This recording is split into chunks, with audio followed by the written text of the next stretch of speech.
Now, I've got 3,000 photos, and also the phone, for whatever reason, kept multiple copies of some photos.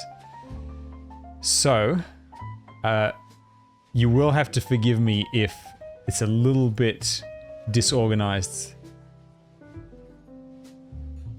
in my... I'm a little bit disorganized in finding the photos. I don't want to show you all 3,000. That will take forever. France was great. Everything was really good. You know, met really nice people. It's great seeing my family. Saw my extended family. Cousins. Aunts, uncles. My dad's cousins were there as well. And there was also... yeah, we just met some great people. Great food pretty much non-stop.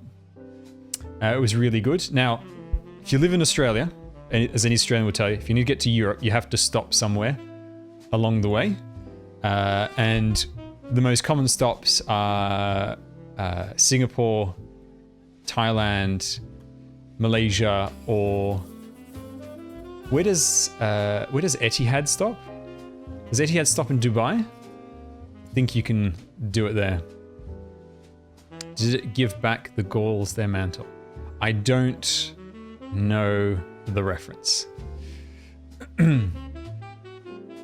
And so for me, my favorite airline to fly is Singapore Airlines because we get to stop in Singapore.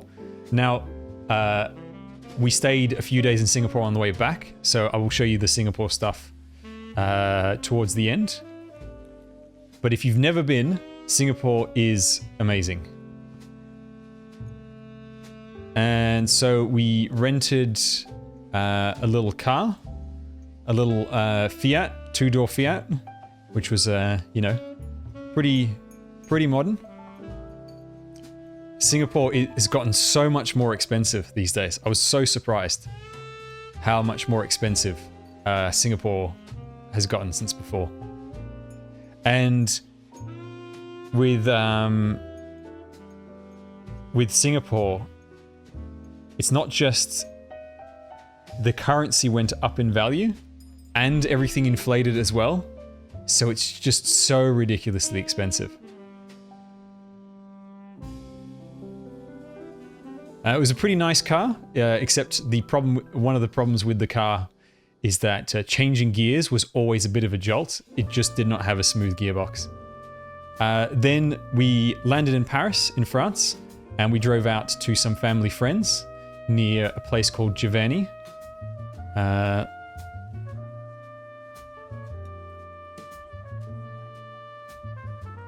Let me see if I can bring it up on a map just to give you an idea.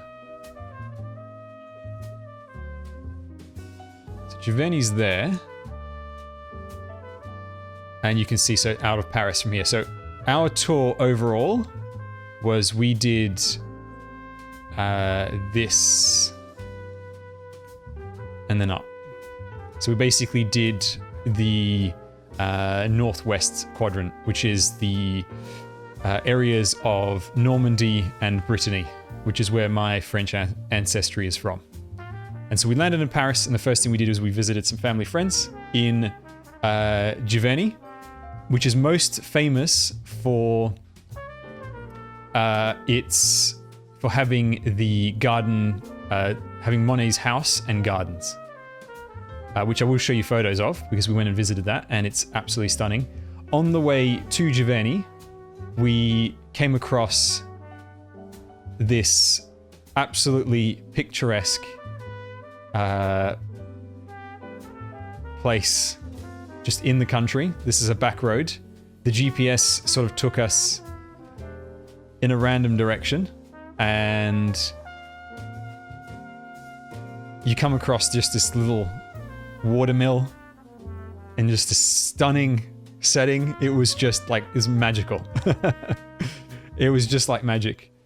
And here it is from another angle. And this is almost like the middle of nowhere. In a back street, in a back road where sometimes you can't even fit two cars side by side.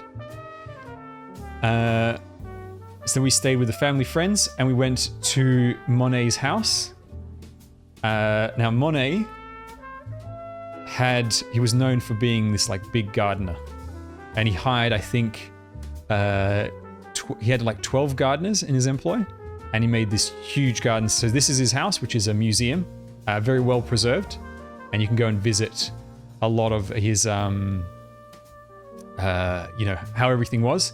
And he had a huge collection, quite surprisingly, I think this is it, of Japanese artworks, because at the time, Japanese artists was in vogue in France. So they were really popular in France, and people would buy their artworks. And so in his place, there's a whole ton of Japanese stuff. There's lots of Japanese things. And they have... is traveling more expensive post-COVID? The inflation has made things more expensive, but not in general, no. Like, if it wasn't for the inflation that we're all experiencing, then things wouldn't really be more expensive. And then in his studio area, they have recreations of his original paintings. So it's not the originals, but they got an expert to repaint, to paint copies of them, which is nice because normally what they do is they just print out a poster of the painting. But what they've done here is they've gotten a pro to paint some copies, and so you get to see a whole bunch of his paintings like in his actual house, but they're not the original paintings. Those are all extremely expensive and in very expensive museums like the Louvre. And there's also a bunch of like unfinished paintings, a lot of Japanese stuff as well. Then, so his gardens have things like, he's got these archways, and there's just flowers all along the sides, and it's flowers from all over the world. And and because of the Japanese craze at the time, there were some pretty strong relations between France and Japan. And so there's stuff, tributes to Japan, and implications that there's like French stuff in Japan as well. So you can see, and so all of this is his property, including the trees that you see back there. So he's got the flower garden area and the Japanese garden area. Well, he's got a water garden, which has got a lot of Japanese influence, as I'm sure you'll notice once I show it to you. But you can even see things like bedrooms and stuff. They've preserved all of that.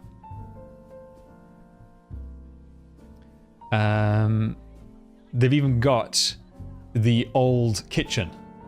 Now, the main way to tell that this guy had money when you look at his house is his kitchen setup. This was state-of-the-art kitchen at the time. And you'll notice the tap down here. This is how you got hot water. That's the best way of getting hot water. Because when you use the oven or the stove, there's a water tank that would heat up the water. And that's how you could get some hot water. And because you were, pretty much cooking quite a lot, you had quite a bit of hot water available on demand. And you can walk throughout all of this. It's really good. Now, obviously, these are not the originals. I don't think these are the originals. So some things are just recreated for the time. And if you're into flowers and stuff, there's 100 different types of flowers. In this photo alone, you can already see a half dozen. And then you get to the second half of his garden area, and you've got what is very much like a French meets Japanese influence. So it's got this bridge, I believe, is the bridge in his painting, although it's well overgrown. And it's got lilies everywhere, and you can walk around the whole thing. It's really quite large. And he's even got like a bamboo forest area as well, as you can see. And there's a stream going through the whole thing. There's a lake in the middle, and there's a stream that follows the perimeter pathway. So it's very relaxing. You can tell this guy knew how to create a peaceful atmosphere and how to live well. What was funny though is that at the time this kind of gardening was not commonplace, and the locals thought that he was going to ruin the environment, which is absolutely hilarious. This is a very zoomed in photo, hence why it's a little bit blurry, because I'm actually standing really quite far away.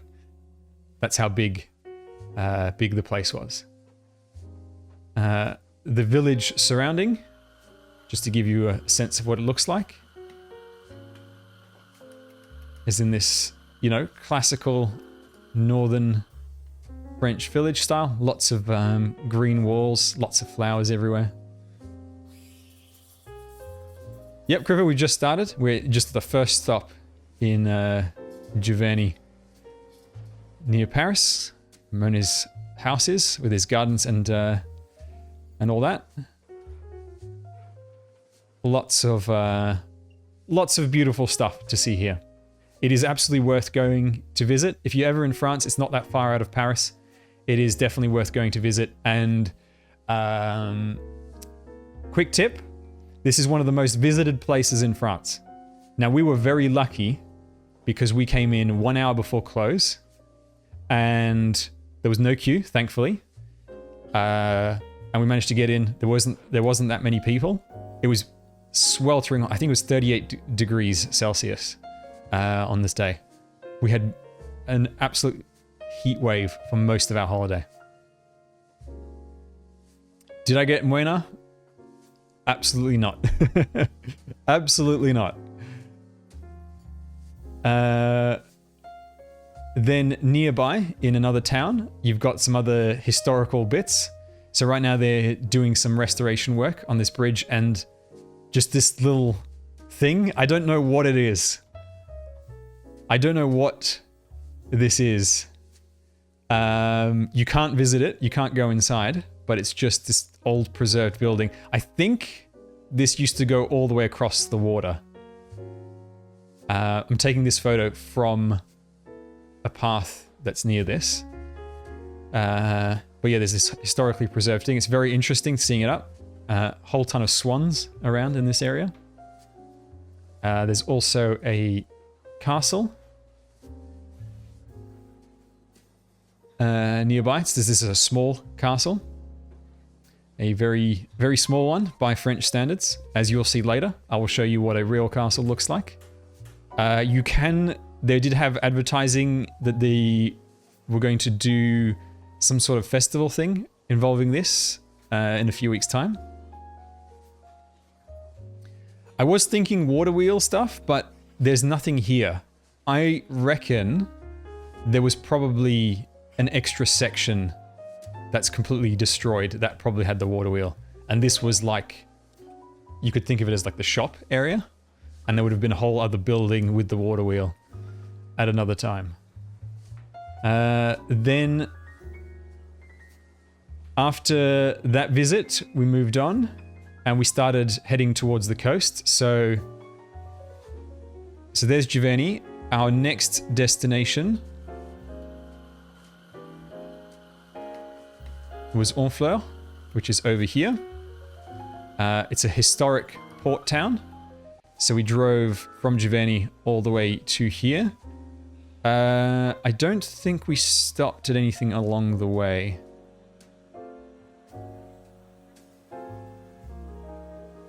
Let me have a look at the photos. No, we didn't stop at anything along the way. The main difficulty was there was this bridge. There's this massive bridge somewhere here. So I believe we took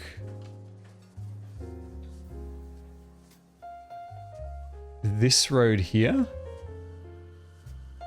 No, we went through Rouen. Yes, and we that's right. We wanted to see we did see a few things along the way just in passing. So we drove through Rouen, which is where it's famous for Joan of Arc. This is the Joan of Arc Cathedral is in here. Absolutely massive cathedral. We didn't stop though. The cathedral was under renovation. And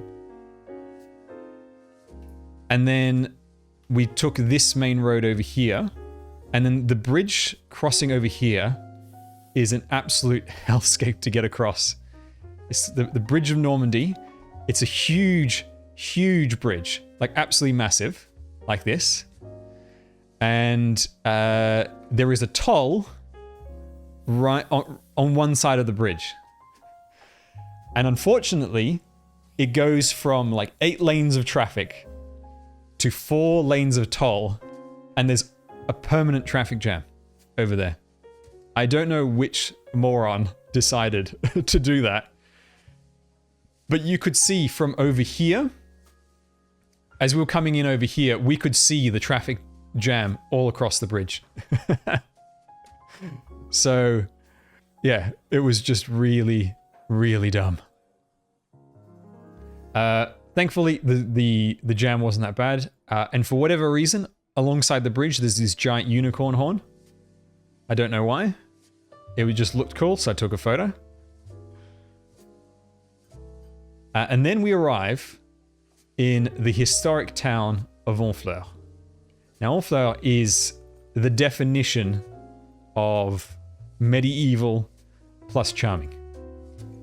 It is just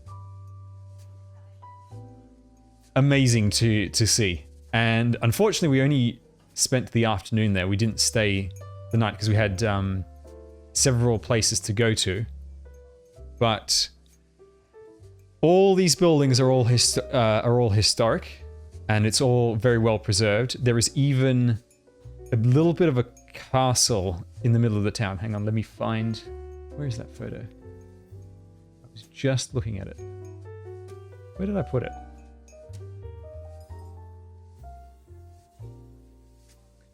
Hang on. Where the hell did it go? So this is right by the water. So if you... Where my back is, just behind me, is this building over here. And it's this little castle looking thing right at the entrance of the town. There. So the other photo of the harbour is on the other side, over here. And the streets where we parked was, I mean, just... You want to talk about charming? Just look at that. Just look at that. The definition of charm. It was so picturesque, everything about this. And there, in the center of the town, just by the harbor, there is this extremely, extremely old church. Ridiculously old church. It's the kind of church they would use in a period piece for, you know, like the days of the Viking invasions and stuff. And the texture over there, those are not tiles. Those are little bits of wood that they hang on the wall, and it creates this kind of texture to it. It's really interesting. Really interesting texture. And if you look at it inside, you'll see just how old it is. It's all olden wood. Everything is very flammable.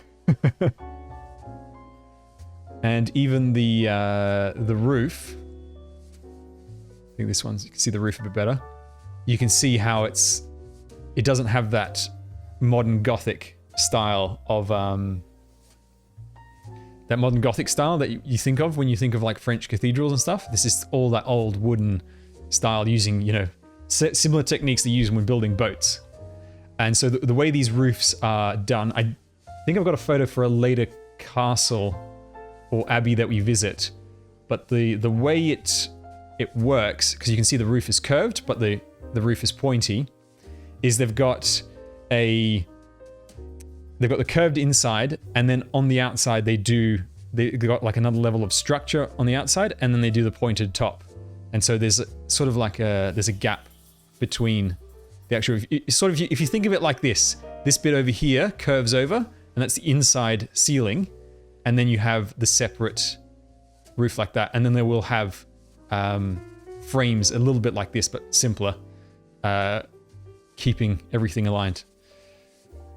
Yes, so this place was just unbelievably charming. There's also, near the church, there's a clock tower that does still totally work. It doubles as a museum, so you can go and visit it. And it also has that old style texture on the walls made of wood. There was also a absolutely divine chocolate shop, all like homemade chocolate. Ridiculously expensive. I mean, a whole other level of expensive. This chocolate here, which we bought some of the hazelnut chocolate. It was, I think the price was like 60 euros a kilo. It was so expensive, but it was very, very nice. Very, very nice. But man, was it expensive. It was so good, but so expensive. One of these things would have probably cost you, I would say, 10 euros to get one of these things. And this thing is like, it's the size of, you know, when you go to a patisserie, you know, those tarts, like, you know, you get yourself a raspberry tart or lemon tart, it's the same size as that. And it would have been about 10 euros for this, yeah. Very expensive, but very, very nice. Yeah, Honfleur. Next time I go to France, I'm spending more time over here. This is, in my opinion, a must-visit place in France. And it's not that far out of Paris, so it's not that difficult to go visit. So in the town, the whole town is just historic everywhere. These are flags, I believe, for the different provinces. Some of the there's different provinces as well as different countries. It's a bit random, the flags they've got up here.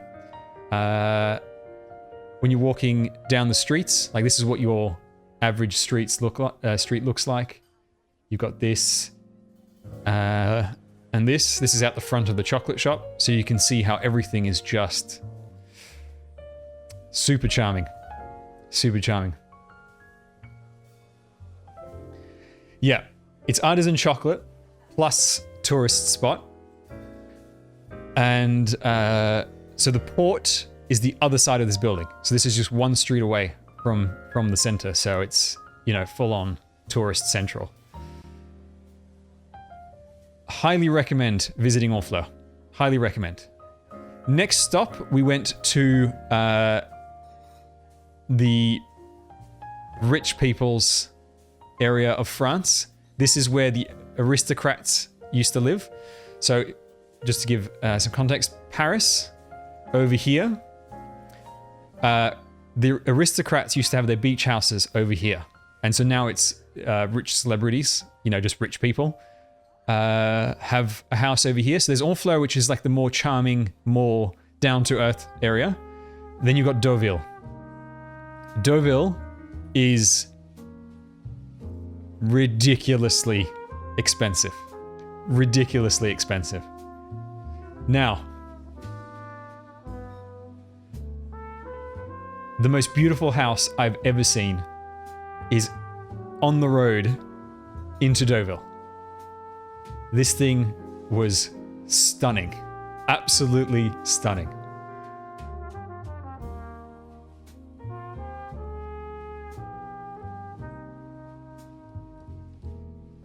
This is what Deauville looks like. You got houses like this.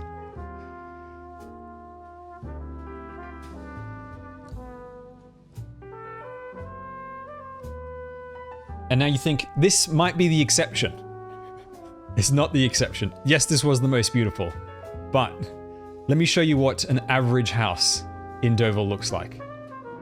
Where is it?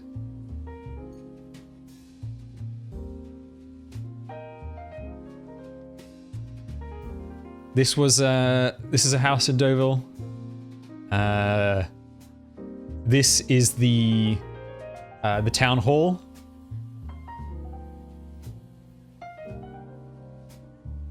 This is like this is the smallest you can find in Deauville. This is probably the cheapest. This is the cheapest you can get. Something like this.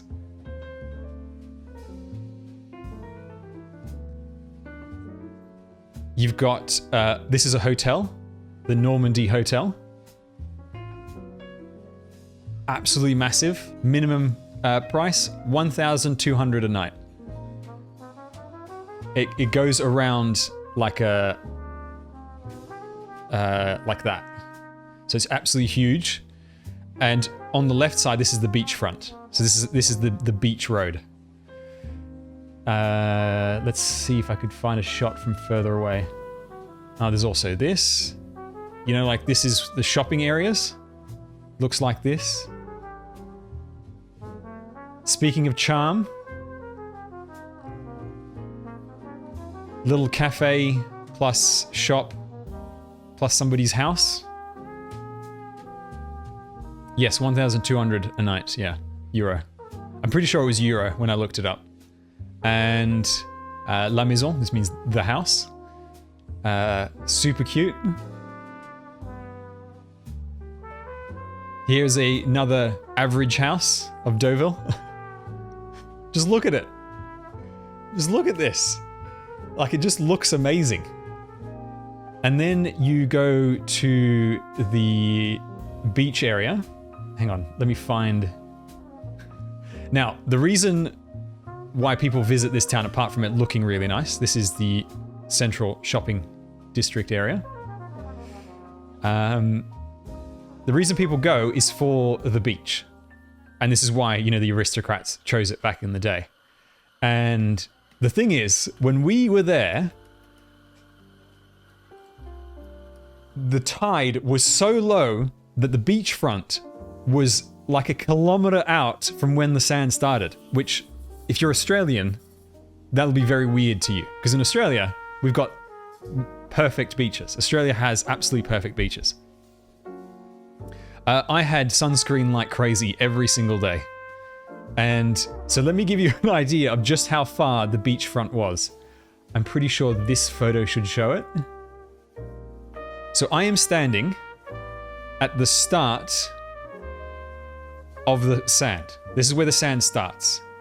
You can't even see where the water starts. Because that's not where the water starts over here. You still got to go further. There was this whole place where you could reserve these tent things, you know. Rich European areas always have this. So you're going on the sand. This is taking a shot to the side. Then I get past the tents and I turn around and I'm taking a shot back of the town. And then we finally get to the water. So you can see just how far away this is. So that hotel that I showed you before, that's that building over there. There's a road, and then there's the sand starts. There's a little bit of a car park, and then the sand starts. So you can see just how far away it is. Even in Australia, when we get low tide, it's not that far. It's very, very strange. And we saw this a lot in France. Just these beaches where the waterfront is a mile away. And as you can see, there's a lot of people. There is a lot of people as far as the eye can see. It took us 45 minutes to find a parking spot. 45 minutes to find a parking spot in this place. It's just insane. It's just insane. Oh, and since this is rich people area, guess what sport was having an international championship on at the time? It was a horse riding competition. Not horse racing, that horse ballet or whatever it's called. So they've got this whole area just dedicated to horse, whatever it's called.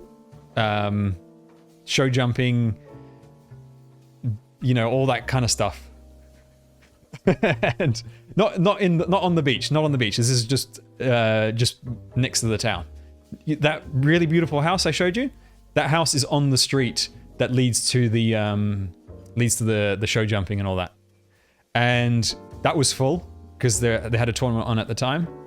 And just people everywhere. It was crazy. It was absolutely crazy how busy this place was. Finding a parking spot was hell. So my recommendation, if you do travel and you do want to visit, I don't recommend staying. A, it's probably way too expensive. And I don't think, there's nothing to do here. There's not actually anything to do except go to the beach. Because it's just rich people's houses and expensive hotels and a really garbage casino. Casino looks very nice on the outside. That's this white building over here. Inside, super cheap. I think I took some photos. Hopefully the photos kind of show it off. Maybe this one will? No, hang on. What about this one? Yes. So the casino looks like something that would be very classy, that you'd want to go inside to visit. We went in. Apart from the rose marble that you see here, everything else is fake. This is not marble. This is painted. This is not stone. This is all painted. This gold is just painted crap. These walls are just plaster with a cheap paint. Everything was rubbish. You would think for such an expensive town and this massive casino, they would put some work into it, but no, it was just like, it was like a, you know, when you get like that off-brand. It was just rubbish. It was just total rubbish. All this gold here, completely garbage. None of this is actually sculpted. It's just molds. It's just mold plaster. It was total crap. Absolutely hideous to go to. So yeah, I don't recommend staying here. It is worth stopping for a bit, having a look, maybe even just have a drive through. Visit Honfleur and then just have a drive through here if you can't find a parking spot, depending on when you visit. Absolutely gorgeous town there. And yeah, I mean, look, the town hall is this building. I mean, that's all you need to know.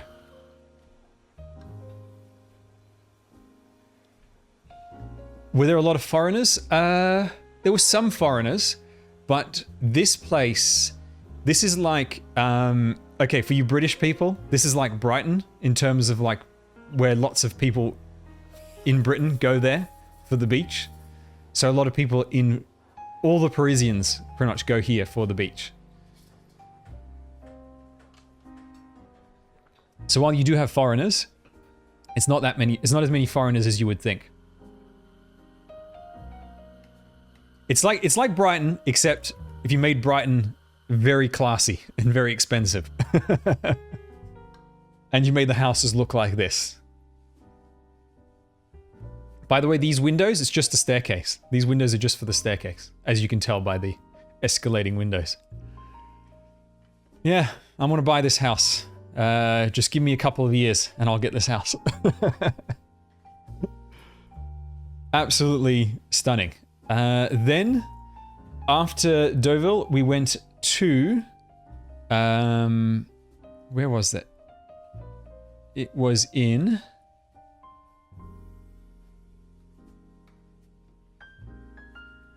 Cherbourg. Yeah, we went to Cherbourg over here because my dad's cousin lives here and he hadn't seen her in like 40 years. Oh, I think you need to be more than a millionaire to afford that house.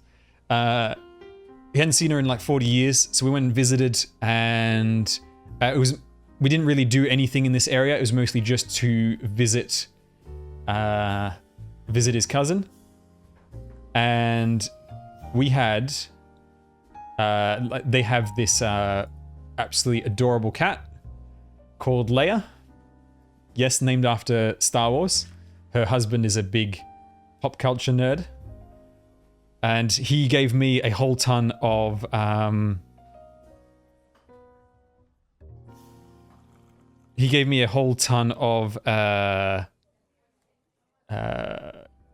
French comic books as well. Yeah, so she was mega cute. You could pat her for 5 minutes. After 5 minutes, no more pat. 5 minutes, loved the pat. After 5 minutes, no more pat.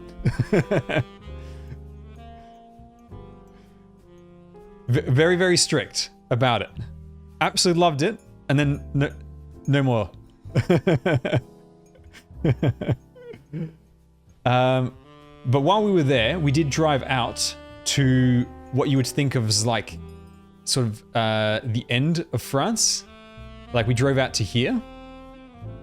Like the end of like the shoulder of France, I suppose. And down over here, there's a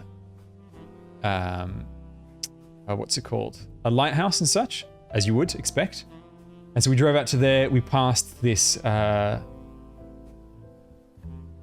is always the case in France, you just find just beautiful looking stuff everywhere. Stopped in this little town that was famous for, I think he was a poet, this guy. I can't remember. I wasn't really paying attention. I think I was playing Arknights. Because we'd finally gotten, that day when we did this drive, we finally gotten local SIM cards with 50 gigs of data, so I could actually play on the road. And then we went to basically the end of France. And there's the lighthouse. So this is the end. A travel stream? I don't know if I would. It does take a lot of work. Actually, my GG pulls were very good. I wish my Moenar pulls were as good as the GG ones. Yeah, so we went to the end, and there's like there's just a few houses, and there's this boathouse which has a because there's really bad storms in this part of France. So over here, this area over here, and this area over here, they get some like really serious storms. You know, because there's nothing breaking, there's nothing to break the storm before it hits. And so they have this boathouse, and inside this boat is like a big rescue boat attached to a rail, and it's designed to go into storms, and it can really handle extremely rough weather to go and rescue people in need, which was quite cool. Actually, here's the rail. Yes, the boat goes on the rail down into the water, but it was really calm when we were there, extremely hot. And a specialty of the area was this pastry. It's folded layers of buttery pastry, similar to a croissant, but also layered with like a apple syrup that makes it go very, very crispy. This is like as crispy as you can get, that perfect crunch. And it's that nice golden cook underneath, and it's got apple inside. It is divine, absolutely divine. Specialty of the area from that, this village right here. The bakery is right there. You can see it behind the tree. That's the bakery that you go to, and it sells you this, and it is so good. It is so good. I absolutely loved it. And that's a nice sugar glaze on top. Then we went to just a little bit further along. You can go to this area where like we're on top of a cliff, and you can do a cliff walk.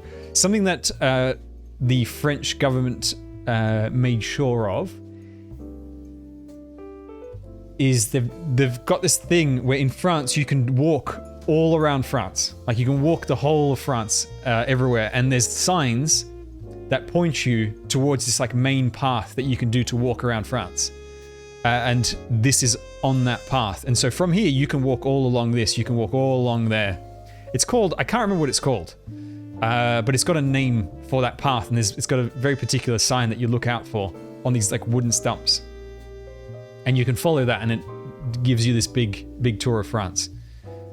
This cliff is really high up over here.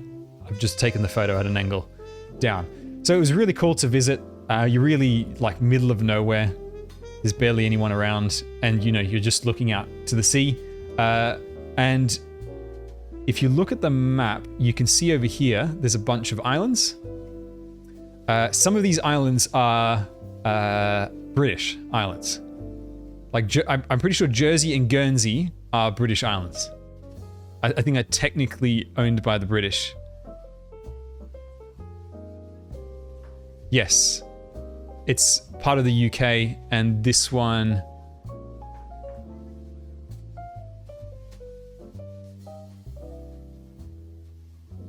I'm not sure about Guernsey, but yeah. And they're basically, the culture is like 50% French, 50% British.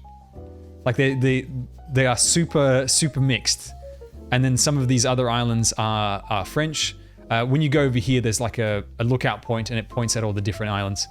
And you can see, I'm pretty sure you can see the UK from over here on a clear day.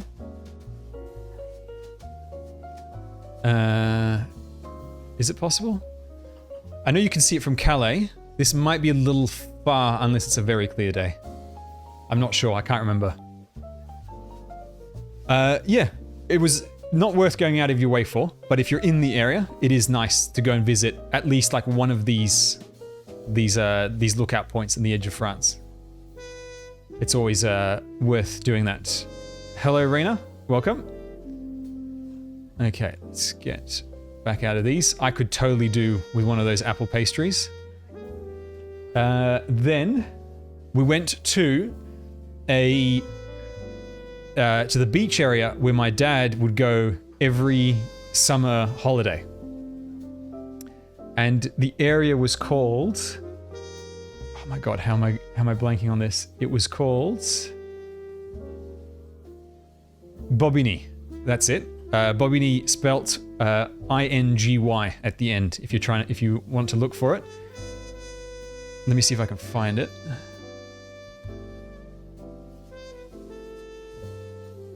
think that's how you spell it. Yeah. IGNY. Sorry. Ah, wait. No, it's not taking us to the right Bobigny. That's part of France. Oh my god, I don't know how to find...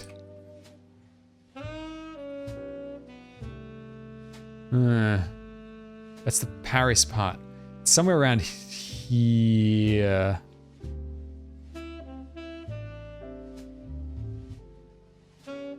Something like around here. There is a... My dad used to go as a kid.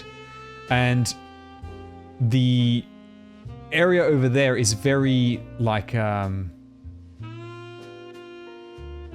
it's sand, but with vegetation. So it's sand everywhere with a lot of vegetation. And there are these absolutely lethal plants. These are so prickly. Because it's not just that it's sharp, it's also really hard. So it doesn't like snap or anything when you walk into it. So you absolutely do not ever want to touch these. And they're everywhere. Absolutely lethal. My dad got caught. And there are also rabbits, and you can see the rabbit burrows everywhere. And I did manage to spot a couple of rabbits. They usually come out at night. And my dad used to go, used to set up traps, and they would eat them for dinner. And my grandfather was a good fisherman, so they would also fish. Then after that, so that was just a quick pit stop on the way to a town near Mont Saint-Michel. And we were staying the night in this, again, picturesque seaside hotel / bed and breakfast. It was more of a bed and breakfast. So the seafront is right in front over there. And we were staying in this little place. And we arrived just at sunset. So I managed to get some nice sunset photos. And the owner of the bed and breakfast, this is what her room looked like. So you can see, this is like a tower. So it's got that view of the water like that. Very, very French. Very picturesque. And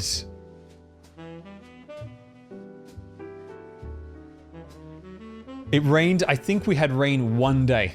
Because of the heat wave, we only had rain for one day. We had some days of grey, but not really rain. So this is the view from our balcony in the bed and breakfast, and that's Mont Saint-Michel over there in the distance. So you can see how close we were to it. And then the next morning, we made the journey to Mont Saint-Michel. Now, if you haven't seen Mont Saint-Michel, it's this amazing little island. Let me locate it for you on the map. Right over here. Now the map is a little bit deceptive. It's making it look like it's connected to the mainland. It isn't really. There is, at low tide, the sand comes out and you can walk across the sand. But what they've done is they've built a land bridge to keep it connected at all times. The red line's over here, I think. Not the red line, sorry, the white thing. But for the most part, you can't really walk on land. It's down, like the tide is just too low most of the time. And because the ground is so flat, when the tide starts to rise, it rises very quickly. Because you can imagine, like if you just get a flat surface, like a tray, a dinner tray, and you put it in the water and you just push it down, the whole thing gets covered in water at once, pretty much. So it's very dangerous to get stuck there. And so Mont Saint-Michel is this medieval town on this island surrounding this abbey. So you've got the Abbey of Mont Saint-Michel, which is the whole big building over here. At the top is a golden statue of Archangel Michael, hence Mont Saint-Michel. And you can go and visit. Now, this is one of the most popular places in France to visit. It's a must visit, in my opinion. Highly, highly recommended. But my number one tip for you, go as early as possible. We managed to get there pretty early, and there were still a lot of people. By the time we left, so we got there at maybe 9 o'clock. I think we got there at around 9 o'clock. We left by about 12, maybe 1. By the time when we got there, there's already a lot of people. By the time we left, it was just ridiculously packed. There is a limit to how many people they actually let into the place at once, but even with those limits in place, it's still very, very full. It used to be that you could just park on the other side of the water and then just go across. That's no longer possible. Now they have dedicated parking lots with free shuttles that take you to the island. And there are, I think, 16 parking lots over there because of how many people visit. It is absolutely massive. So when you get there, you can just walk it from the parking to the island, but it's a 45-minute walk. So, yeah. Must visit, but go early. Make it an early visit. Try to get there by 8 in the morning if you can, 8:30. And, yeah. It's really amazing to visit. Because when you're walking through the streets, it is really like stepping back in time. You know, you are looking at things that are just extremely medieval and well preserved. All the restaurants and the shops still stick to the aesthetic.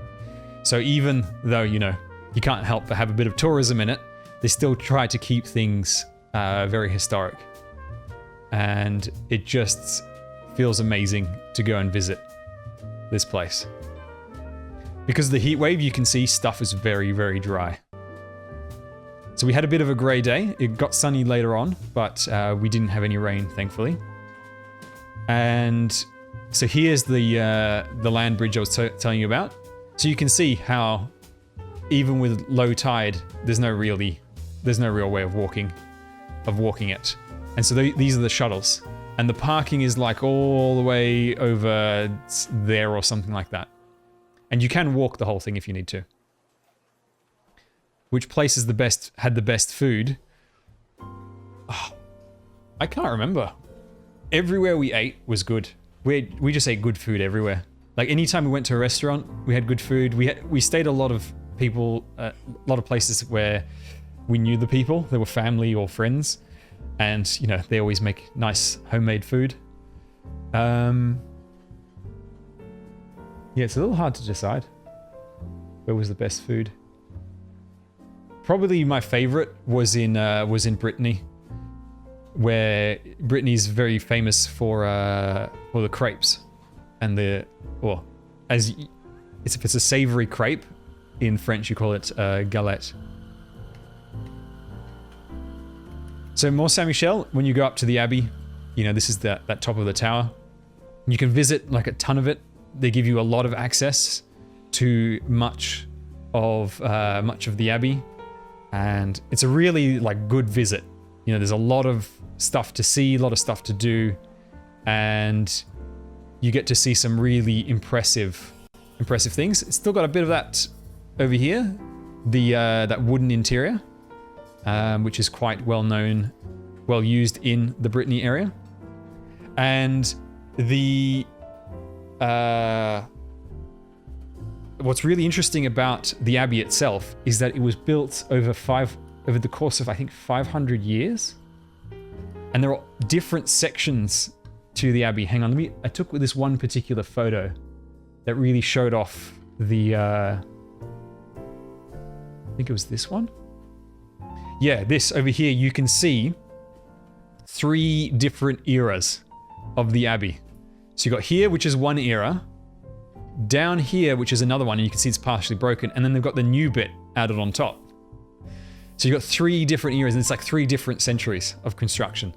And the top bit got added on, what's known as I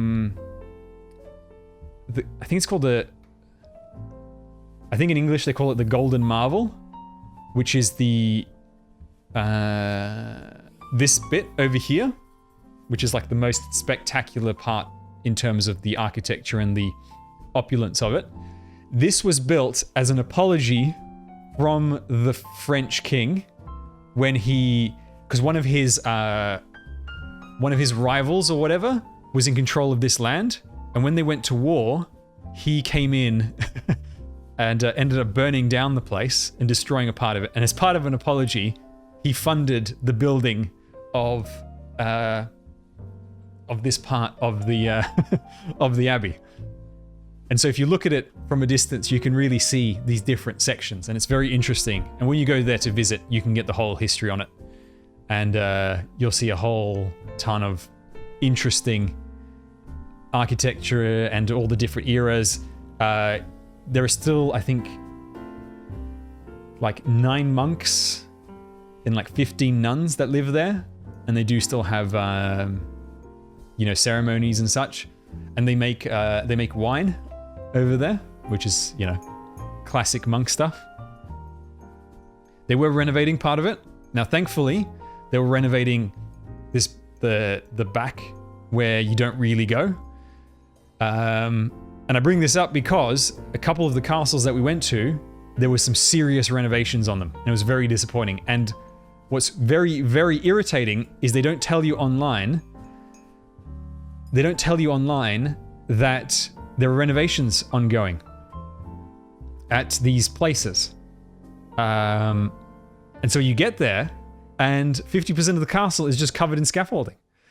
Now, thankfully, they weren't the key castles that we wanted to visit, but yeah, the fact that they don't tell you online, because obviously they don't want people to stop coming. They don't want to stop making money. They don't want to stop the tourism. They just don't tell you. So, quick tip: if you are going to go visit France and you want to visit any of these historic monuments, because they're very highly prized in France, and there's an entire government department whose job is to maintain and to promote these things. Look up online to see if they're open, and specifically, like, look at people who've recently been in France.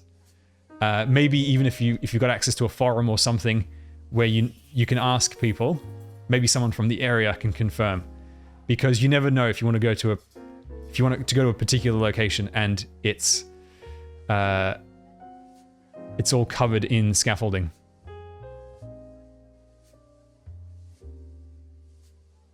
I have got so much open. What else was there from over here? Oh yes, Mont Saint Michel cat.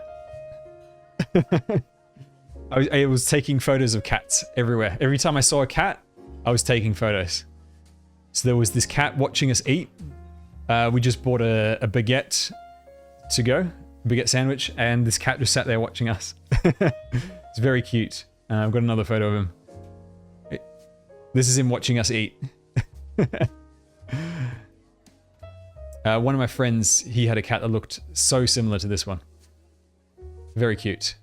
Yeah,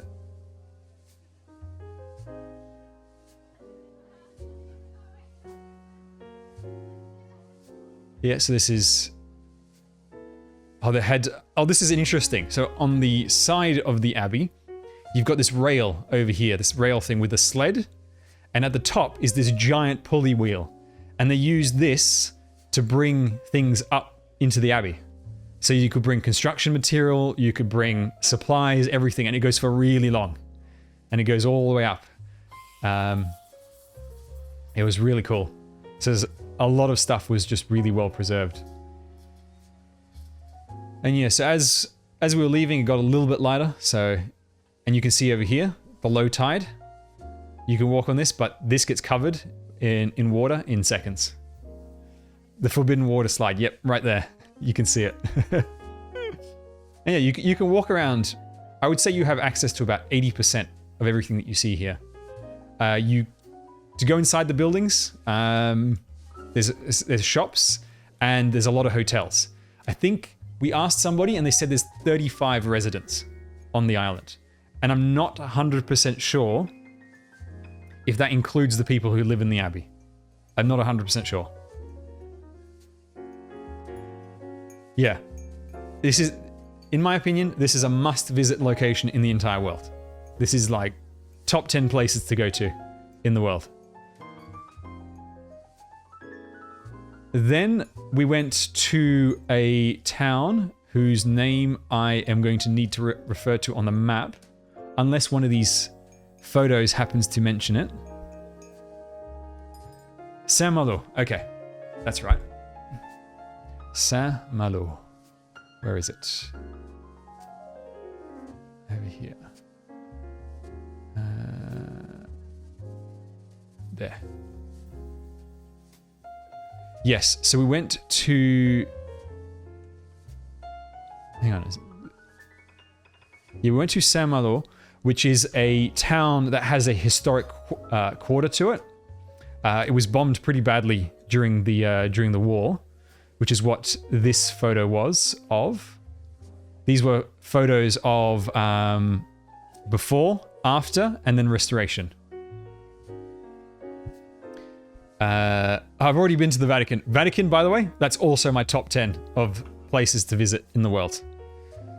So this is what it looked like before, then it got bombed, and then the government went to great efforts to restore it. And this, what you're seeing over here, this is a map of the entire historic district. And it's just pointing out where in the historic district you are at. And here's an aerial photo of it. So you can see over here, this is that district, and then it got bombed. Let me see if I can zoom in. You can see how it went from being completely packed with buildings, and now a lot of it is flattened and just ruined. And then the government restored it. And so it's, you know, it doesn't look old and crumbly because everything's been restored, but it still feels very medieval. And so you can park outside. We parked, in fact, I can even point out exactly where we parked, exactly over here. And then we walked in, and you can walk around the whole thing. And these ramparts, the walls, you can walk all along that if you want to do a full tour. And then there's a nice church to go and visit. There's a tourist street as well. There's history over here telling you about, you know, how many people died, how much stuff got destroyed. It's very interesting, very fascinating seeing the before and after shots. And so when you're in that area, let me see if I can get like a good shot. Oh yeah, so you come in, so the gates to that historic district look like this.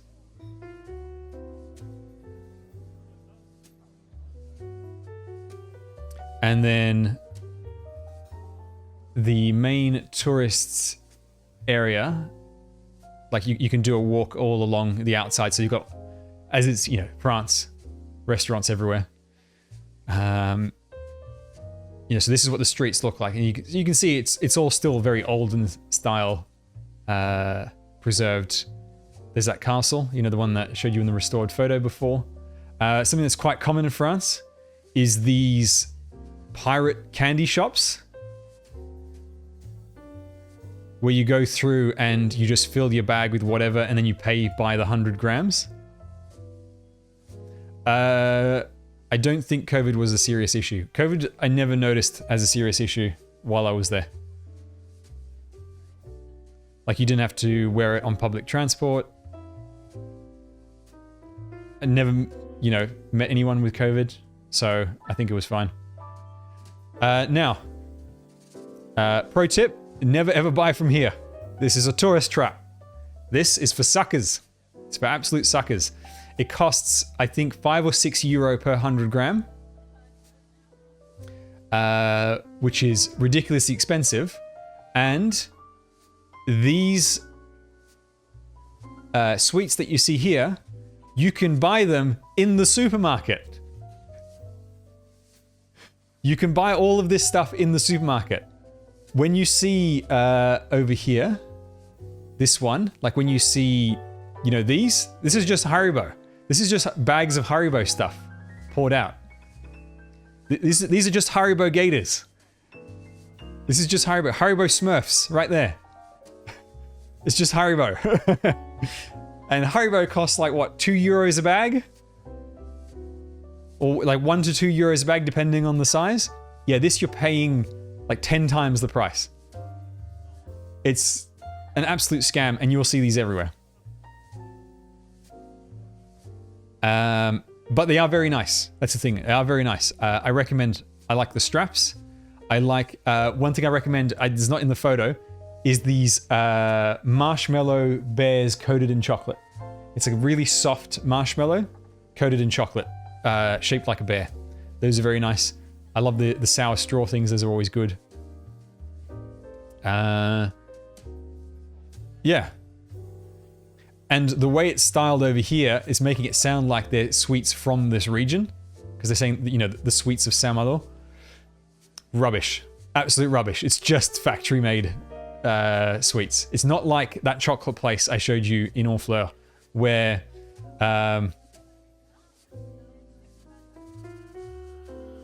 this girl, no, she's looking at the pirate. It's not like in Honfleur where it was an, you know, homemade chocolate, very expensive but very good. Malo, does it mean anything in French? I don't know.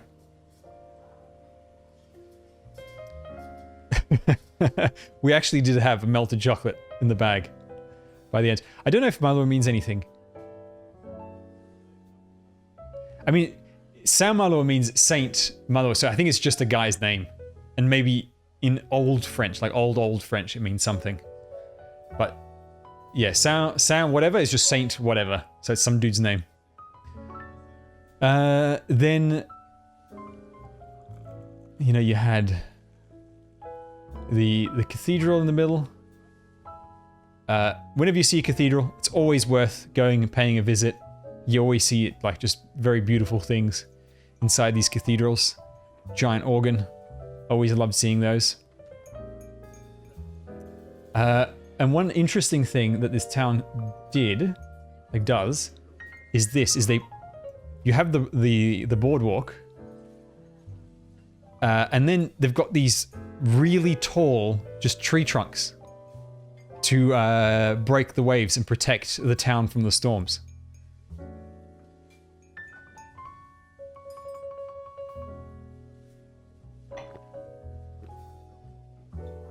I've never seen this anywhere else before. And these things are very, very high. I would say, what, 3 to 4 meters tall? And I think it's because when it gets to high tide and there's a storm, if you don't do this, the waves will actually hit these buildings. Which is just nuts. Then where did we go? We stayed in a hotel. Hang on. Oh, that's right. We stayed in... What's that town called? Hang on, let me try and find it. C'était où? C'était Dinard ou pas?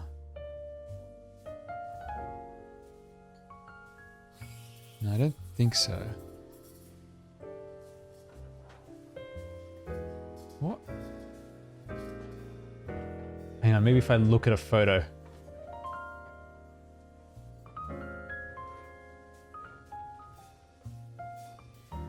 No, that doesn't have the town's name in it.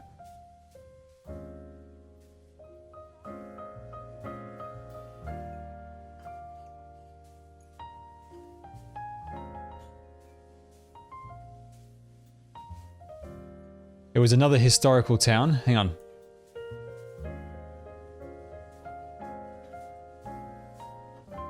No, I don't think that's the name of the town. Ah! What was it called? And this area of France, Brittany, is very well known for the what's called moules frites, which is mussels and fries. And you get for 12 euros a bucket of mussels that you have to open yourself, and they will be boiled in different flavors. You can go natural, which I think is just sea salt and like some herbs, but you can go curry or whatever. And you get like at least 150, maybe 200 mussels in this bucket. So you get this bucket with a lid and you just shell it into the lid. It's really nice and really cheap for what it is. The French fries they put along with it are just a garbage though. I don't get the addition of the French fries. To me, it doesn't make any sense. It's not like, it doesn't go at all with the mussels. I don't get it. I don't know what it's meant to be. But yeah, if you're in Brittany, moules frites. If you ever see that, just get it. It's like, I think it's trying to do fish and chips, but it's not good chips. You know, they're not homemade. They're not homemade chips or anything like that. So it was just, yeah, just not very good. And I had this salad, which is the best salad I've ever had. So this salad is just the best. Now, what made it so good, apart from the fact that it had really nice cheeses with it, this cheese is goat's cheese, which is my favorite type of cheese. It is these things that they use instead of croutons. What they do is they get a galette, which is a savory crepe, which you'll recognize by the brown color.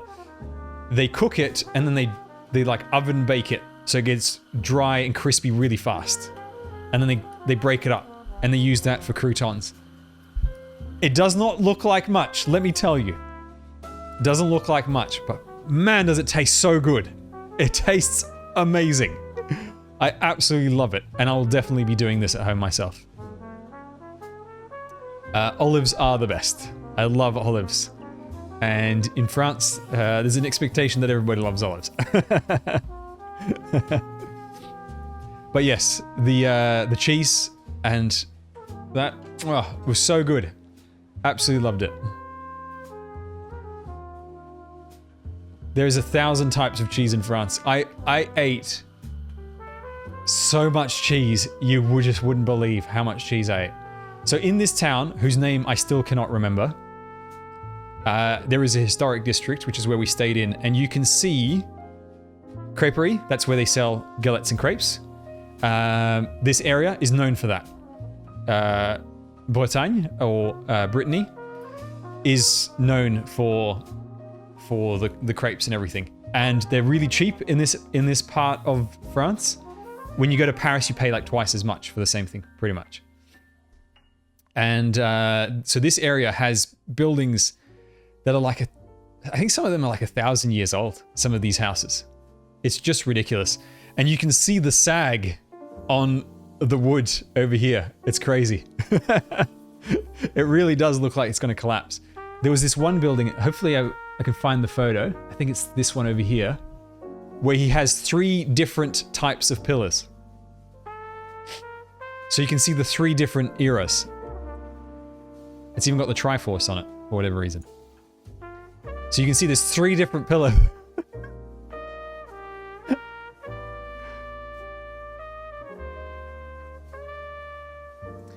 And, yeah. So you just see all this, like, interesting old stuff like that. It does feel like you could just, I don't know, a nice swift kick, and you could knock this off. You could knock this out. Yes, this whole district was full of these kinds of buildings. And then there is this beautiful park named after, I think, Princess Anne or something. And so you got this view from the top. So when you drive in, hang on, let me find, where's the other photo? So there's a cathedral at the top with this beautiful park around it, and you've got like these pretty wide views. And so over here, the road down here, that's where you come in. So you come in and you do a bit of a winding road up, and it's a very historical area. And then in the cathedral, you know, you've got these stunning windows. Yes, I will upload this to YouTube later. And you can watch the stream, the VOD on Twitch. And so everywhere in France, whenever you see a cathedral, it's worth a stop. You will usually see something absolutely beautiful. And then, what's this? Why did I take a photo of this? Oh, this is the hotel we stayed at. Oh, God. I should totally remember the name of this town.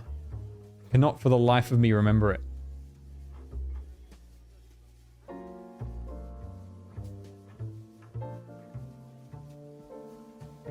Fortunately, it's too blurry, and I did not take it.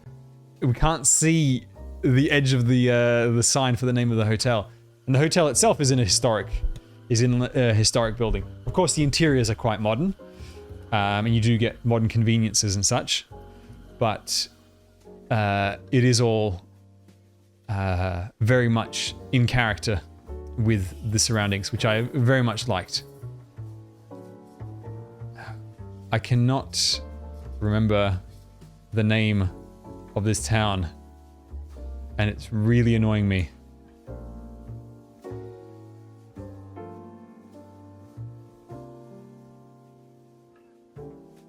Okay, if we look up this restaurant, maybe I can find it.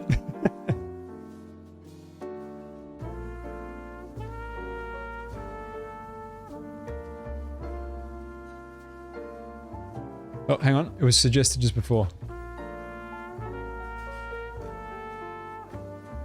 Here we go.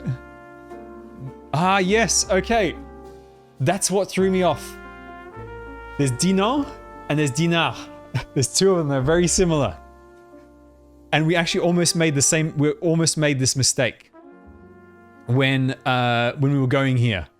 We almost put this as the destination instead of this. And you can see they're quite close, like relatively close to each other. That's right. I made that mistake. Yes, so it was over here. This is the town we went to, and it's got that historical district, and it's got the nice church and all that you can see.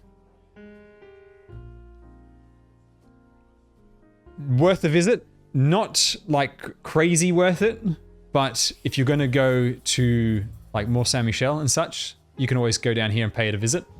It is worth doing that if you're in the area. Then we stopped. We needed to buy some food supplies, and then we stopped in this the equivalent It's the French equivalent of Walmart. You know, those massive stores that sell everything. And in France, it's called Leclerc.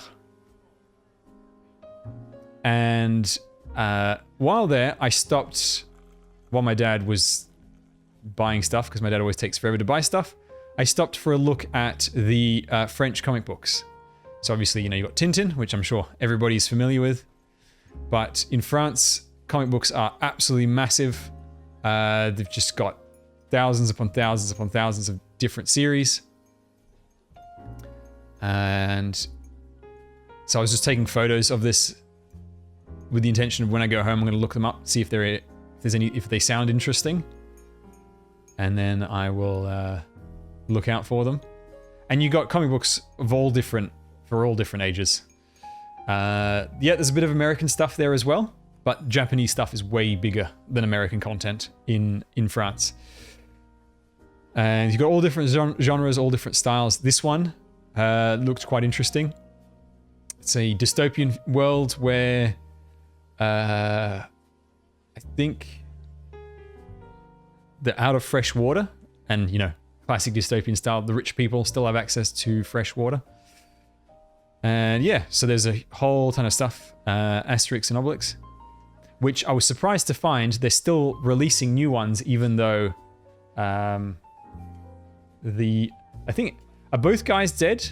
I know one guy died who made Asterix and Obelix, but I think at the very least the second guy, if he's not dead, he has retired.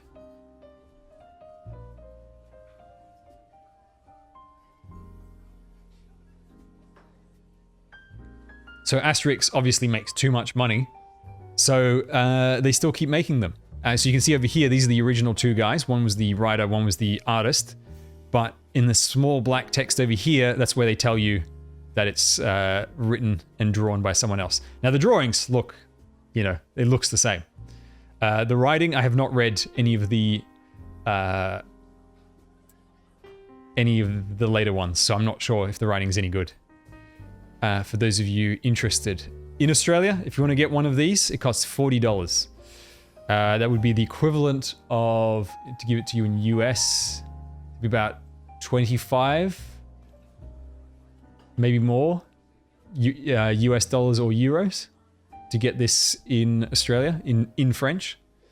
And the only ones they translate in English really are Asterix and Tintin. So all this stuff is just so expensive in Australia. In France, one of these will cost you anywhere between 11 to 15 euros, roughly, for one book. And the art is pretty much always fantastic. I love Tintin Asterix. I've read all of them apart from the stuff after the guys stopped writing. Then we went for a bit of a drive. Oh yes, then we went and visited.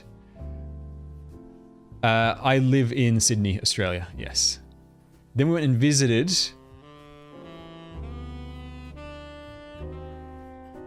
Bern. I think this is it. Yes. We went and visited the cairn of Bernenay, which is... It serves the same purpose as the pyramids, but it predates the pyramids by quite a while, by quite some margin. And so you can go there, and it's... let me see if I can find like a good shot of the whole thing. It's not the whole thing. So it looks like this. It's like piles of, it's like stacked rock, and inside there's several passages that lead to burial chambers. And it's quite large when you go there. So the height of one of these entryways is about, like if you, I don't know, if you touch your toes, like if you're a 6-foot person and you bend down, touch your toes, or you sort of like crouch, that's how high that is. Because that's what you had to do. You had to really crouch to get through. You can't visit most of them. You can only visit one of them because it was, so part of the rocks were taken away and used by people who came in later. So see this here? what looks like a huge chunk missing. 4,500 BC, this was built. Way later, people come into the area and they're like, oh, a bunch of rocks. We can build houses out of that. So they start taking the rocks from it. And so this over here, what you see here, which I'm pretty sure I took a photo of. Where is it? Did I not take a photo up close to that? I must have, surely. So this is the burial chamber area. So there's a path leading up to it. And this is the path that you can walk through. So you can see how you really have to crouch. And yeah, it's literally, oh, free rocks. Don't have to farm them. And so this over here is one of those burial spots. So this is like in the middle, was in the middle of it before they took it away. So it's really interesting coming to an area like to something like this, and you see just how ancient it is. These guys like back in the day, back in 4,500 BC, there was only stage 1-7. No other stage existed in Arknights. It's not collapsing because it's just full of rocks.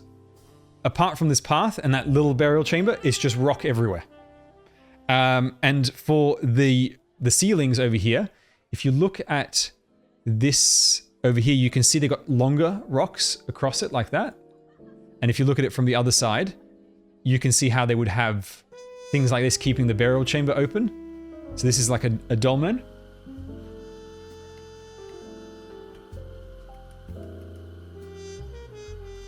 Yeah, so, and it's up on top of this hill, really nice location.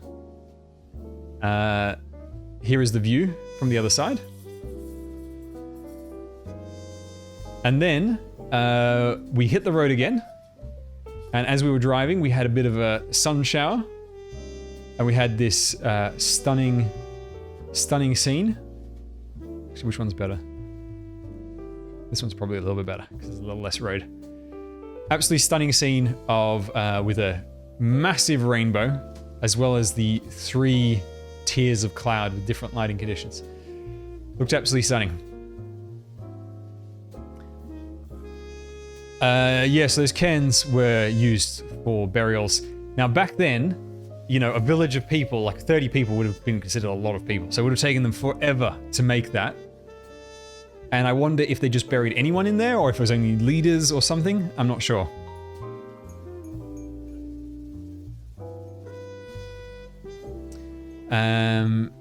Yeah, so we had this stunning photos, stunning rainbow. Then we stayed in this historical village where the entire village is preserved for historical purposes. So this is a view from upstairs in the hotel that we were staying of the little village. And there we had some great food. So this is what's known as a coquille Saint-Jacques, which is like a, how do I describe it? It's like, so you've got the shell, like a scallop shell. You get a scallop and you make like a puree out of it. And then you put that puree in the shell with, you know, other stuff. And then you get this like crusty top on it. It tastes amazing. Absolutely amazing. Not cheap. Let me tell you, it's not cheap, but it tastes really good. Highly recommended if you ever get the chance. Yeah, I mean, Brittany is a full coastal area, so you're going to have seafood everywhere. Seafood was aplenty in this place. We haven't even gotten to the real seafood yet. Just you wait. Normandy plus Brittany. Seafood everywhere. Then I had this, so this thing was like a duck, it's like a duck pastry, I think it was, with these semi-mashed potatoes. Absolutely delicious. It was so good. And my dad had what is known as rusty fish. because of the soup has the color of rust. And it doesn't look that great, but it is so tasty. It is so tasty, and it has, I think, maybe like 6 different types of seafood in it, where you've got mussels, scallops, octopus, I think like salmon, just all sorts of stuff. It's like a fish stew. Now, traditionally, you're meant to put some real spice, a real kick into it. And actually, a woman at the table next to us complained to the chef that it wasn't spicy enough.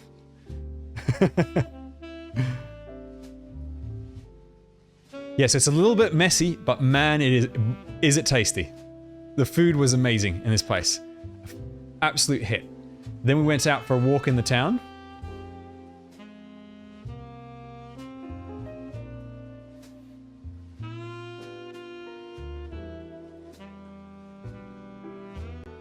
Give me one sec. So we went for a walk in the town. Now, some of these photos might be a touch blurry because it is night. The sun has already set. So you can see this historical cathedral. Now, whenever you see these cathedrals in they look a little bit spindly, that's the style of the area. They look a little bit different. As you travel France, you will notice the different architectural styles of the different regions. And so this is like this was the town center. And you can see they still got all the paving stones. And cute dog. Next morning, someone was out with a walk with their dog.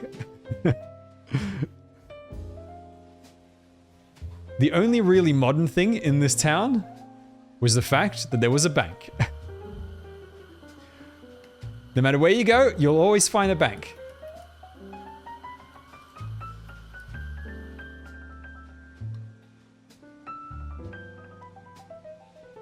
And then there was... So this is the view out after sunset.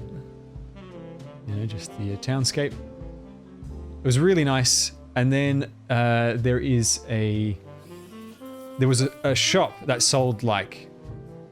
I don't know how to describe it, like just local culture stuff. And downstairs, they had this preserved old area. So you can really see like this is what the interior of the typical house in that area looked like.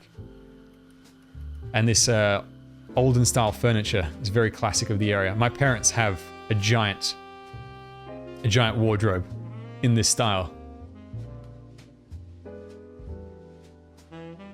And then over here, there's a bakery over there. We went there and we had, I don't think I took photos of it, but there's a, yes, hang on. I do have a photo of it. Amongst other things, I had this apple tart.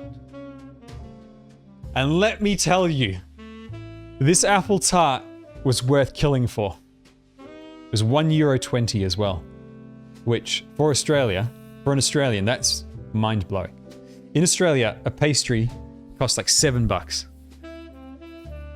This thing was €1.20 from that village. And it was just heaven. It was so good. So good. It was like €1.20. So nothing, basically. $2 for an Australian.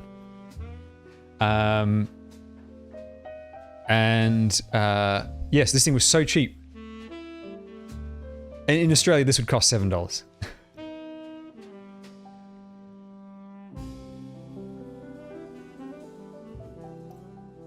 Yeah, when you go to like your typical patisserie, they got like, an eclair. They might have, lemon tart, strawberry shortcake, that kind of stuff. In Australia, that costs $5 to $7.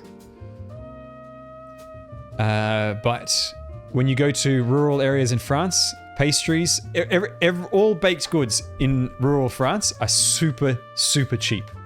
In fact, France has like a law about making bread really cheap. There is a law enforcing that bread has to be cheap. And so when you buy a baguette, like top quality bread, like some of the best bread you've ever had in the world, €1. It's like, it's ridiculous how cheap stuff is. It's just so good.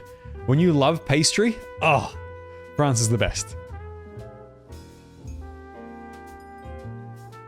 Yeah, brioche, to buy a loaf of brioche bread in the supermarket in Australia, the good stuff, I think it costs $8. I'm pretty sure. And I buy it on special when it's at half price every once in a while. In France, it's like, whatever. You know, the cheapest bread you can find. Yep, it costs that much. And it's top quality.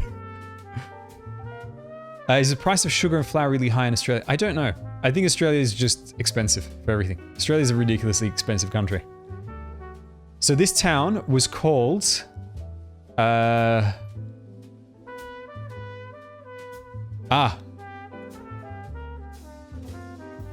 Okay, so this over here... Oh, here's another interesting thing about Brittany. Brittany is a part of France that has its own... It's got its own language. Sort of like, you know, like, you know, if you're in the UK, everyone in Wales speaks English, but they also have Welsh. Over here, they also have their own other language, and which is why, yeah, like Catalans in Spain, there's a lot of European countries have that one area where there's an extra language. And if you ever see words, as you start to learn French, if you ever see a word that doesn't look French, but it actually is a French word, like this, like to a French speaker, this spelling of stuff doesn't look right. Like it doesn't look like French writing. It's because it's the language of Brittany. This is the name of their local dessert, like pastry delicacy, the quignaman, and it is like the heaviest, most like delectable. Just it is so good, but it's so unhealthy.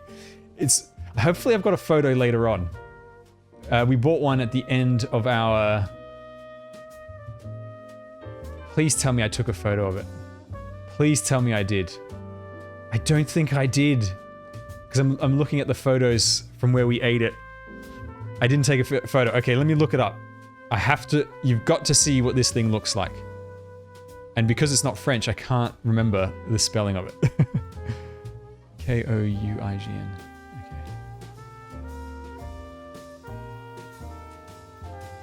Here we go. You've got to see what this thing looks like. Like a proper, authentic one. See, this is a small one. This is like a bite-sized one. That's not authentic. The authentic one is like a full size, like the size of a full cake. And the inside of it looks like this, right? So it's made... It's got a similar concepts to a croissant, where it's layers of folded pastry, but the difference here is that between every layer of pastry, you put butter and then like a sugar glaze, and then another layer, butter, sugar glaze, and you keep doing that the whole way. And the sugar glaze is like, I don't know if it's got frangipani in it. The sugar glaze is like, you know how sometimes you'll have a pastry where the outside will be like, you know, they'll give it like a nice crisp to the outside? Imagine that, but throughout the whole thing. And so when you bite into this thing, it tastes divine, but you can feel 100 years of sugar going into you. And it is really like, it takes real work to eat. It's not a snack food. It takes, to eat one slice like this, it's a 30-minute job. But it tastes so good. So good. It's the sort of thing where you eat maybe once a year. No more. No more than that. Just do yourself a favor. No more than once a year. Then we went out to this little port town for a bit of a break. And we found a ship graveyard over there. So there was all these dead boats, beached along the side of the water. And there was a little church.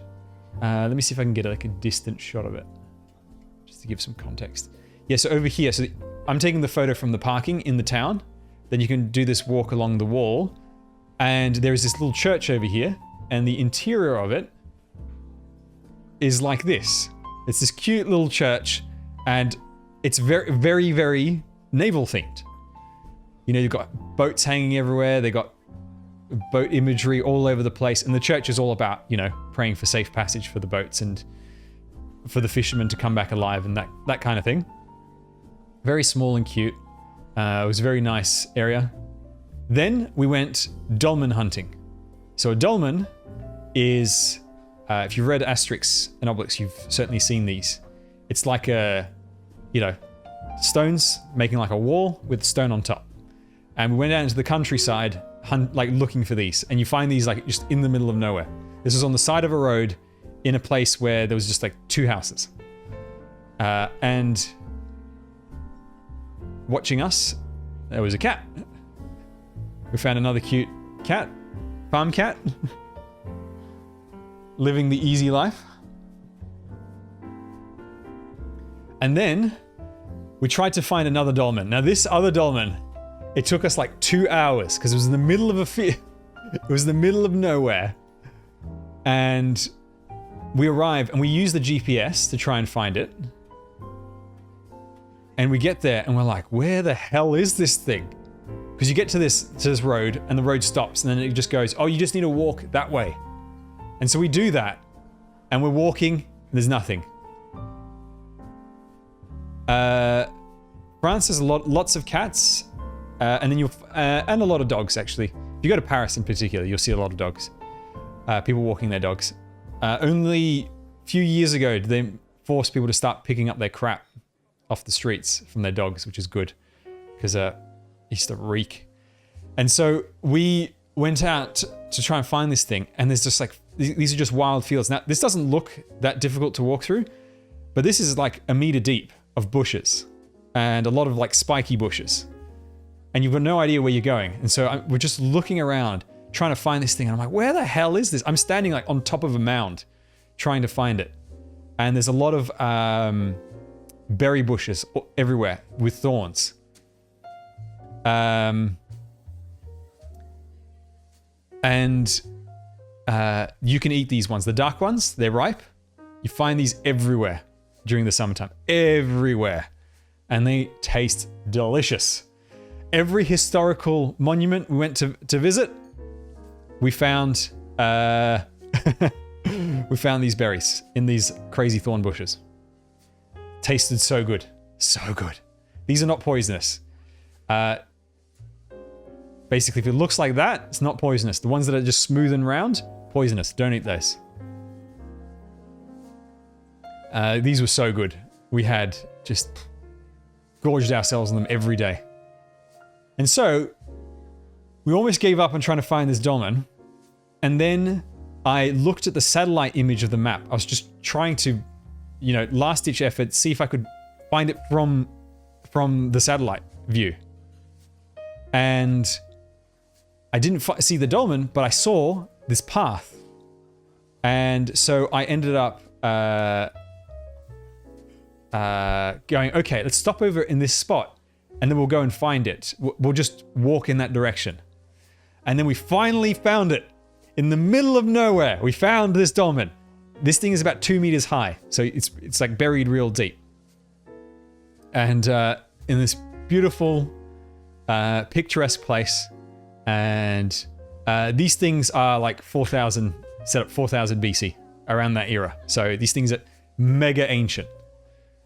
And as you can imagine, the difficulty it would have taken. So this is what it looks like inside. So it's like a 2 meter drop.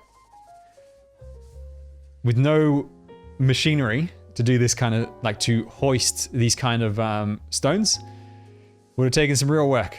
So yeah, that was fun. Then we went and stayed. Where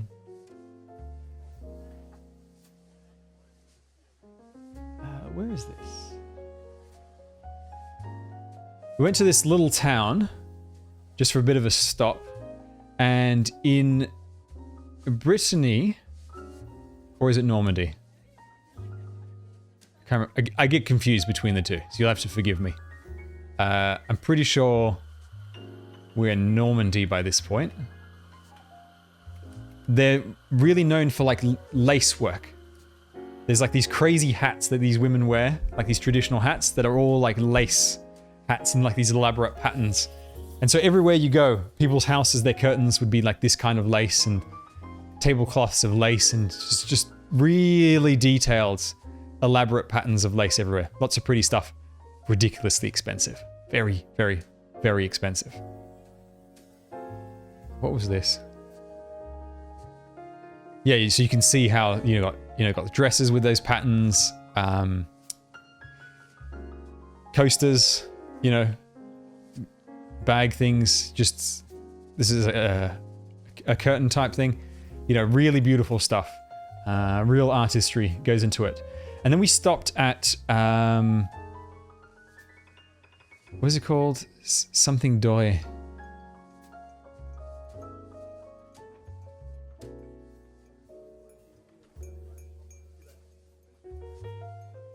Where there's the oh, I think it's called... here we go. Yes. Completely wrong spelling. Saint-Andoy, a very famous place in France, because there's a lot of like pilgrimages done by Catholics to here. Because of, Saint Anne was said to have been here, and she could perform miracles and cure people of illnesses. So lots of people travel here. It's normally absolutely packed, but we came in at sunset, just on the road. Sunset is like 9 o'clock at this time of the year. And so there was no one there. And so we got to see these really beautiful things without being full of tourists. And so you arrive and where's a full shot of the cathedral? Yeah, so this is the cathedral. Saint Anne, and massive, absolutely massive, really beautiful interiors. They've got all these statues everywhere of Saint Anne, and as usual, you got the absolutely gorgeous windows. This is that golden statue at the front. You can see extremely ornate, and people travel from all over the world. Like devout Catholics will travel from all over the world to come to this place. So if you see over here, there's like a huge square. To the left, there's a whole other area. There's like big parking indicators, just things to direct and control tourism, because it apparently, like when it gets to its peak, it goes absolutely nuts with the amount of people inside. All right, here we go. Here's a closer shot with better lighting conditions. And yeah, it was just really nice to come in, no one there. Totally empty. Then we went to where my grandfather grew up, which is in Quiberon, down over here on this peninsula. And this place was the place in France that is the most like Australia. I was surprised because it has Australian style beaches. The water's not a mile out. All sand with a bit of waves. Not as wavy as Sydney beaches, as Australian beaches. Yeah, like you got the closest feeling to Australia over here. And we stayed here for 2 nights. So my grandfather's from here. And we borrowed bicycles to do a tour of the island, mainly looking at we did a bit of menhir hunting. So menhirs, that's what Obelix carries around in Asterix and Obelix. So they're these things, similar to the dolmens, same era as the dolmens. And these are massive. These are like 4 meters high, 4 meters tall. Huge, huge rocks. Absolutely massive rocks. And while we were there... This is the place. Miss Homunculus. 2 months in a row. Thank you very much for the sub. Much appreciated. While we were there, again, you got to go for the seafood. And now, for those of you who like seafood, you might want to sit down for this. You might want to sit down. we got an entire tray of seafood like this. So this cost 35 euros. It's meant for one person, but we shared it as two, and let me tell you, two is enough. Like with two people, one of these is enough for two people. You do not want to get more than that. Let me just rotate it.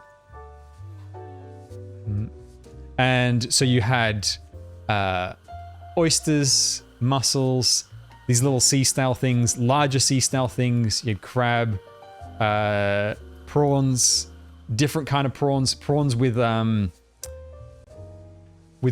sharp pincers, all sorts of stuff. These things in here, the inside of one of these, you get your little fork, you poke it in, and then you pull it out, and it goes all the way into the shell.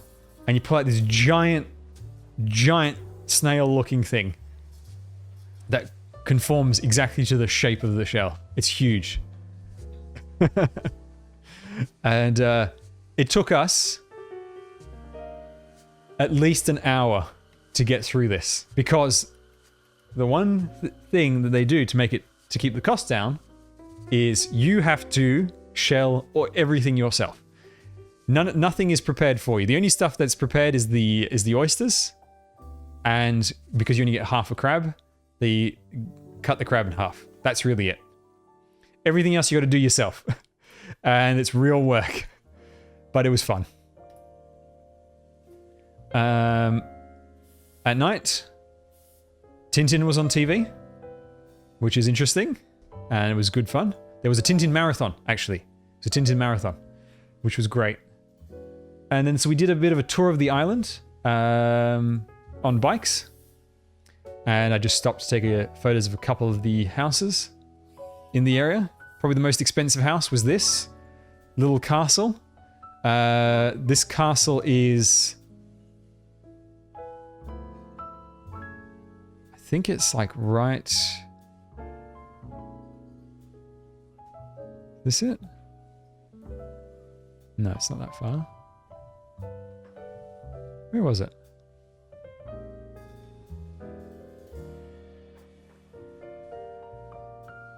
Côte Sauvage, that's where we went and took our bikes. Casino, that was that first place I took a photo of. That first little castle thing, but the better looking one, it was somewhere around here. I don't remember. Oh wait, hang on. Yes, it is over here. Yes, so this start of the Côte Sauvage is over here. Means wild coast, because the storms get absolutely crazy, and all the stone in that area, let me show you, looks like this. Everything is just absolutely wrecked by storms.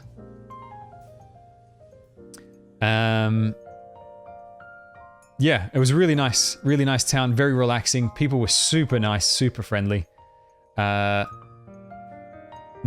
really worth going crazy out of your way for, but if you're in the area and you want like a nice coastal place to stop at, I do recommend going there. And then this was the only place so far where we stayed more than one night. And the second night we ate, I don't know what these are called. Anybody who knows food better than me, would you be able to recognize this? It's like a long thing. It's got the texture of a bit like oyster, a bit like mussel, but with what looks like an eyeball on the end, but it's not an eyeball.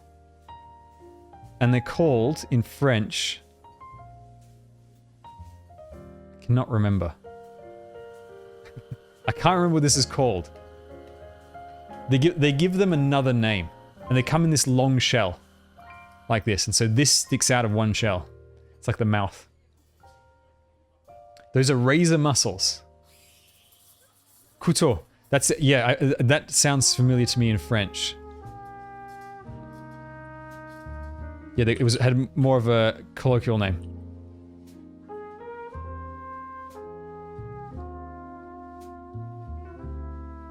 Yes. Yep. Yeah, you're right. Razor mussel or razor clam. Yeah, in French they call them couteau, which is a knife, because of the shells look like knife switchblades. Yeah, really nice. Done with garlic and I think parsley. I don't remember. Very tasty. And then we also had the fish of the day, which for me was some fish I'd never tasted before, and it was absolutely delicious. Absolutely delish. Loved the veg as well. That sweet potato puree. It was beautiful. It was so good. And not that expensive. Like when you come to a place like that, you don't expect things to be expensive. We had a market there where we bought my dad. So my dad's favorite sweet. My dad's favorite sweet is nougat.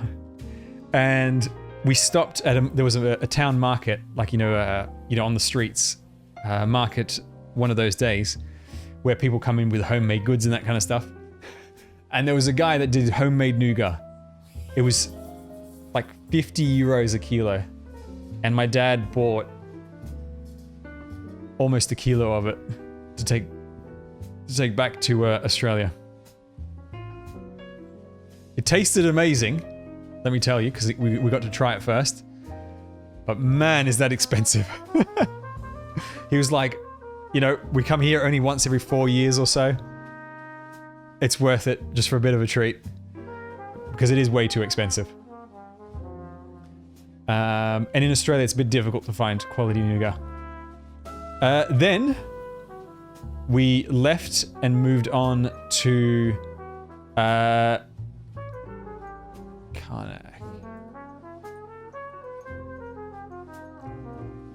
We went to Karnak, which is most well known for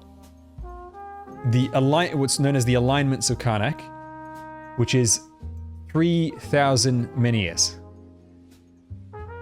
Those rocks that I showed you before. Now, the typical menhir looks like really large, but you get them in various sizes. And so this was really quite fascinating. So you arrived to and this is 4,500 BC, thereabouts. All of this is from around that era, well before the pyramids. And so we arrived at the visitor center, and we thought like this was it. There was a field full like this. You're seeing this, and then you look to the side, you've got that. And we thought, oh, that was it, because that's your typical photos. You see these lines of these rocks. And then we go into the visitor center to find out, what do these rocks mean? Like, what's it all about? By the way, the answer is they don't know. This is so old.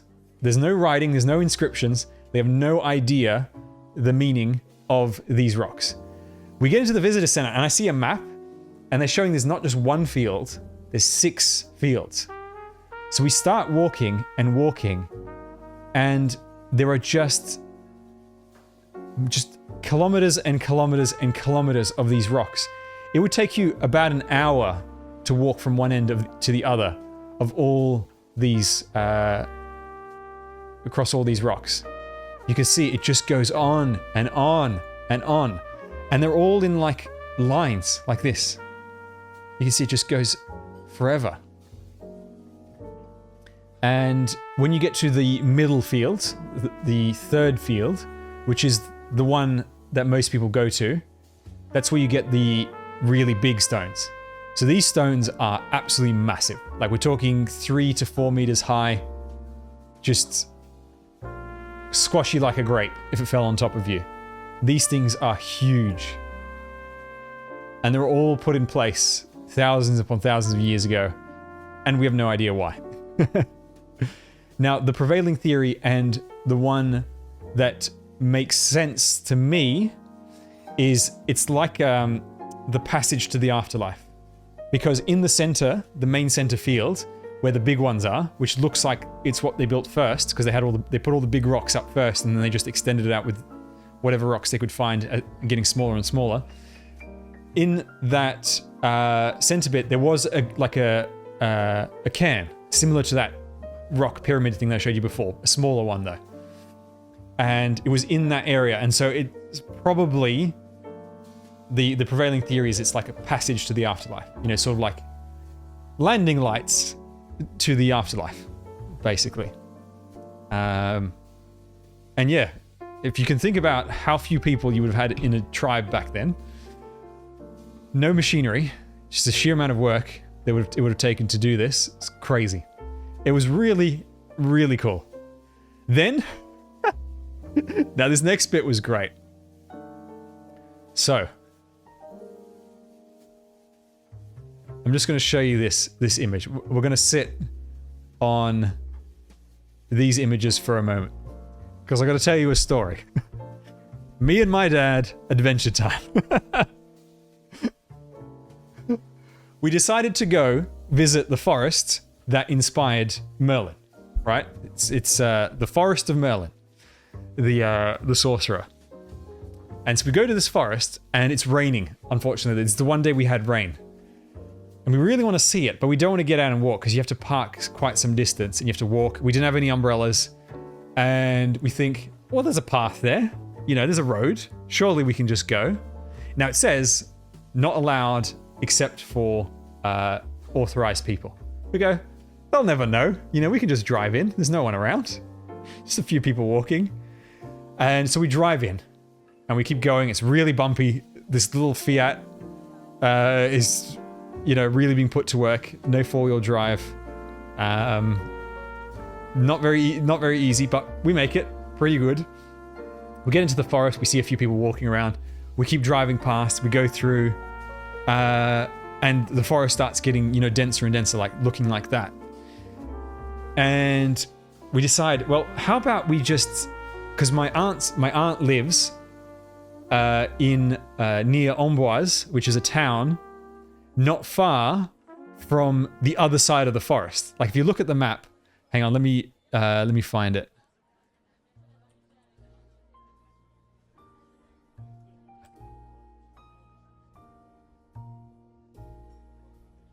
So there is a forest, and unfortunately I can't remember the exact name of the forest. Hang on, if we go to satellite view, it should be easier to see. I think it was this forest?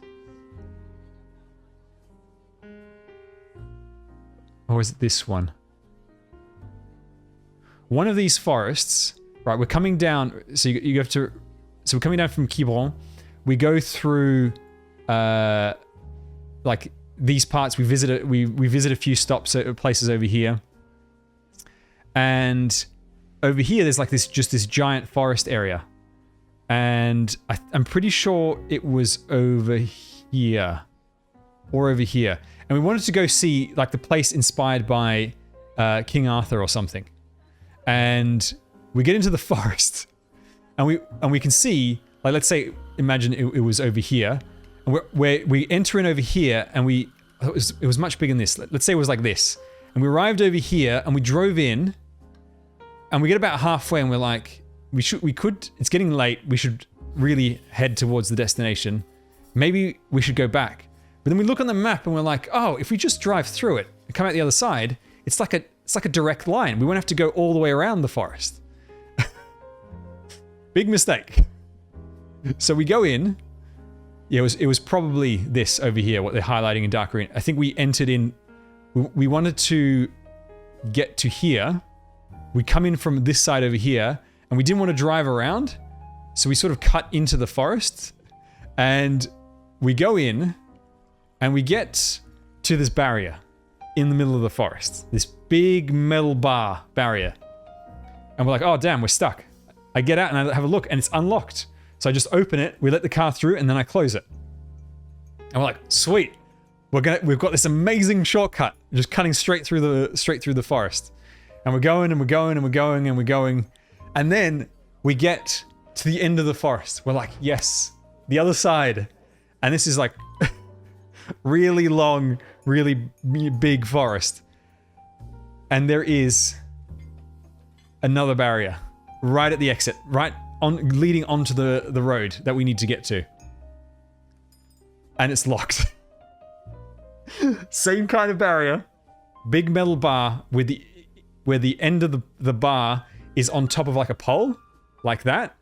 And there's a big lock on the pole so you can't lift the bar off it. And so we're stuck and I'm like, oh God. We've driven like half an hour.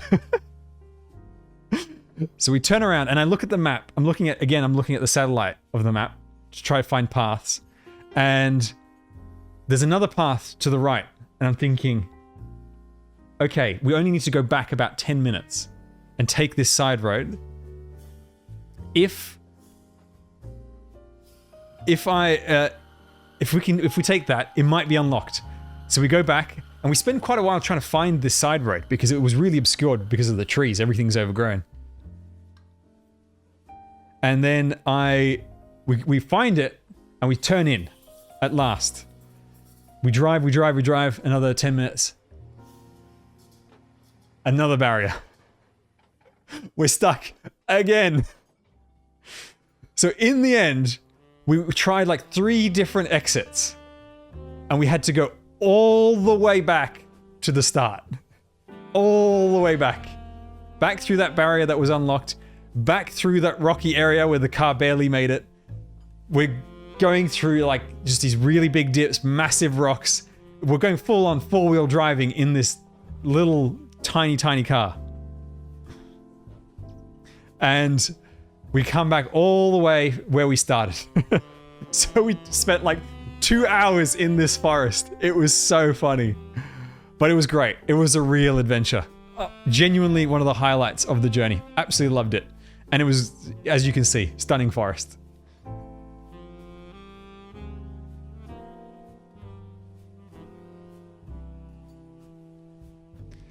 Yeah, so it was fantastic.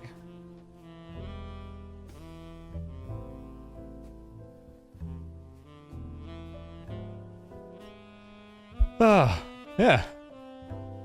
So if you ever do get the chance, do visit the forest. It is a nice one, but don't do what we did and drive into it.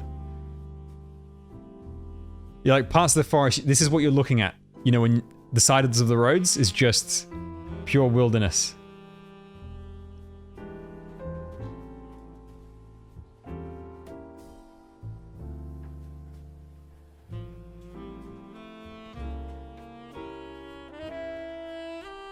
Oh, it was funny. There was no panic. And then we stayed at my uncle's place in the countryside. Oh, wait, sorry, not my aunt. We're going to my uncle's place in the countryside. And then I won't show you that family photo stuff. We went to this military college, this ancient military college where Napoleon went to one time, and this guy who's from the TV, he's really famous for doing historical TV shows. He bought it out and restored it and turned it into like a museum. And he had beautiful garden, nice buildings. It was a lovely visit. Had beautiful forest areas, and there was this ancient abbey that they're trying to get funding to restore, because this abbey is like really falling apart. And it's got that wooden roof, so it's very, very old. And the outside of it looks like this. And you can see over here what was once cloisters, but it all got torn down. Some guy, after the French Revolution, bought it and decided to just start tearing everything down. And so it used to be like a quadrant. Like it used to have a square courtyard with built all around. And this guy just started tearing it down. So all that's left is this one building over here, and it's really falling apart. So I remember seeing in one of the windows for the visitor center a giant check. It's not exactly a check, but it's like a filled out form, basically saying that they've got funding to restore it. It looks like when you go to any kind of bureaucracy, fill out a form. It's like that, but they do a giant version of it, basically with the signature of whoever's in charge from the National Monuments Department or whatever. So stayed at my uncle's place. Another cat. Country cat. Farm cat. Very, very easy life this cat had. Just sat on the couch all day. Nothing to do. Didn't bother hunting any mice. Literally just sat there.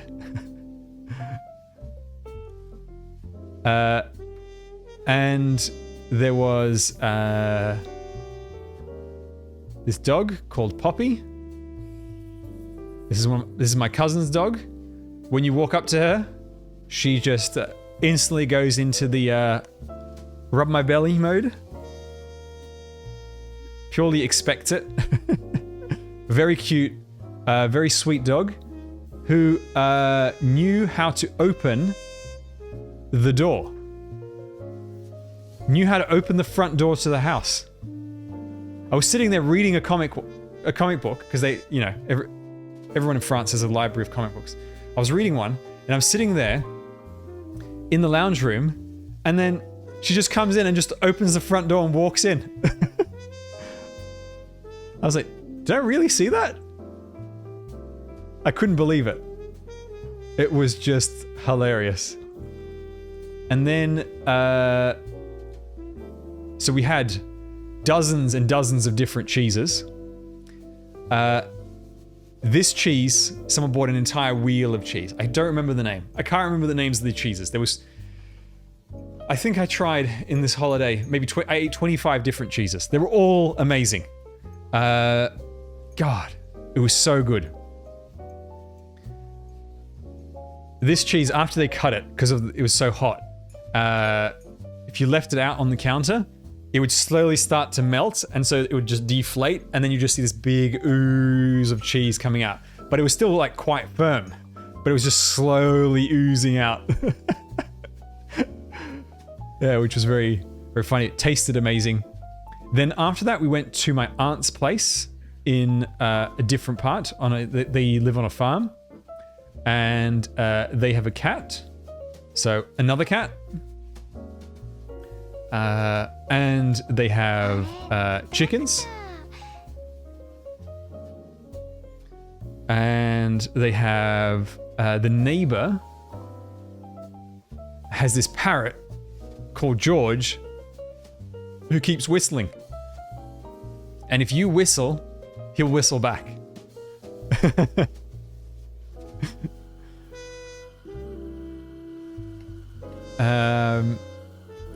And then we went to visit definitely one of the best castles in France. Certainly the most charming castle. Whoops, I wasn't meant to close that.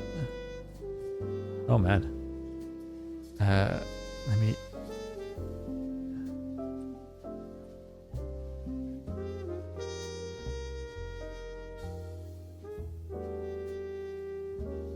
Went to the Chateau of Chenonceau. This castle over here.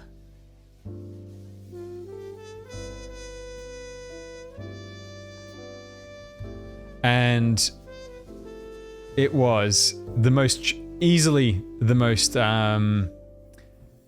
the most charming castle you'll ever see. So let me find you a good photo of it, just as a bit of an intro.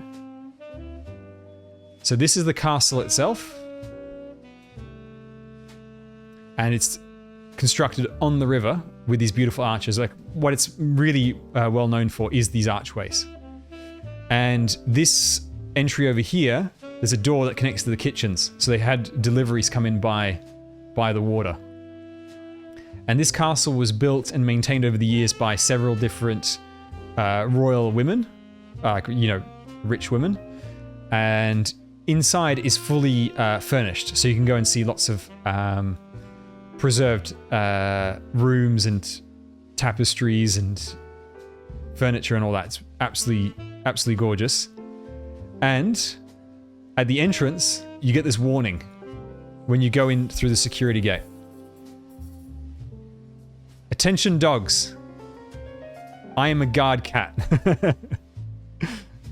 And the cat is called Noisette, which is hazelnut. And when you go through, There's the guy who checks your tickets at the security gate. In the security booth, this is what you see. The dangerous guard cat.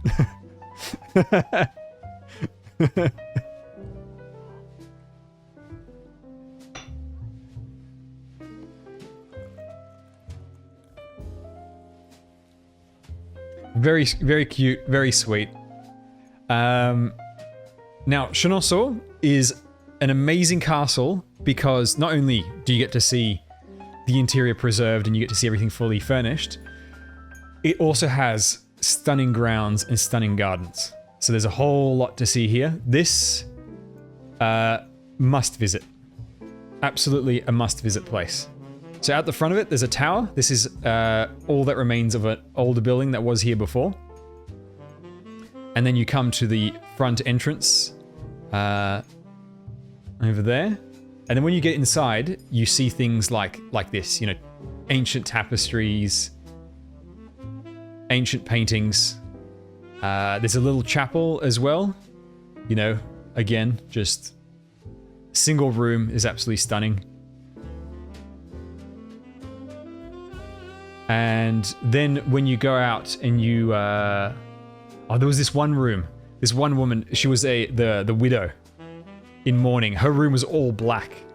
Apart from this one window that was open behind, giving this light, it was really dark and really somber. Everything just felt really oppressive. It was all black. And then you go to the gardens, and they're huge, just absolutely massive, massive gardens. You know, just French style. The fountains, that's in the center. This is just like one little section of it. I've got a photo from the top. Hey, here we go. That's just one of 5 gardens. This is 2 gardens about like this quality. Then there's like some simpler ones. Huge parks, huge forest areas. Absolutely stunning. Highly recommend you go and visit.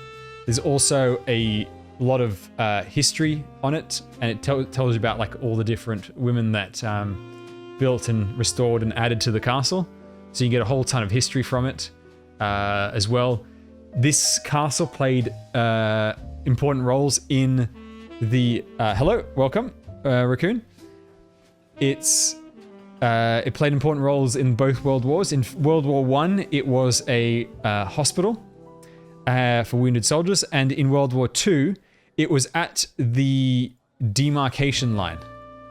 So part of France was controlled by the Germans, and the demarcation line was basically like this river.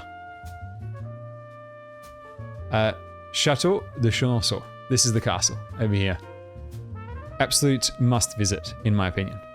And I also recommend the audio guide. We got the audio guide. Normally I don't do audio guides because, you know, I don't really need that kind of thing. But you can only go in. You have to buy a ticket for a certain time slot because you can only fit so many people in the castle. It was full for the next 2 hours, except there was openings for people with audio who bought audio guides to go in right away. So that's what we did.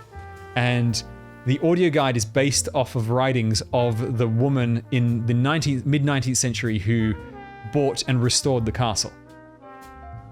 And it's really good audio guide. Highly recommend it. So the demarcation line was something like up to this river, right? So this is German-controlled France over here. And so what the owners of this castle at that time during World War II would do is when the Germans weren't looking, they would just let people through, like to escape, especially Jewish people. And so that was the passage across. It was really interesting. And so there's all that history in there. There's even a labyrinth as well for you to walk through if you want. This is just part of the gardens. There's even an old farm that's preserved that you can go and visit on the grounds. And there was also a florist, and this florist, they supply the flowers inside like for the interior of the castle. Stunning. When you get here, they have the front door is like one of those ones where you can open just the bottom half or the top half, and they leave the front half, the top half open, so you can have a quick look inside. You can't enter. As you near this, you can smell it. It smells just divine. Hanamizake, thank you for the sub. Much appreciated. And yeah, and it's just absolutely divine. Absolutely divine. The smell from this is just so good. Love it. Then, oh, in the gift shop.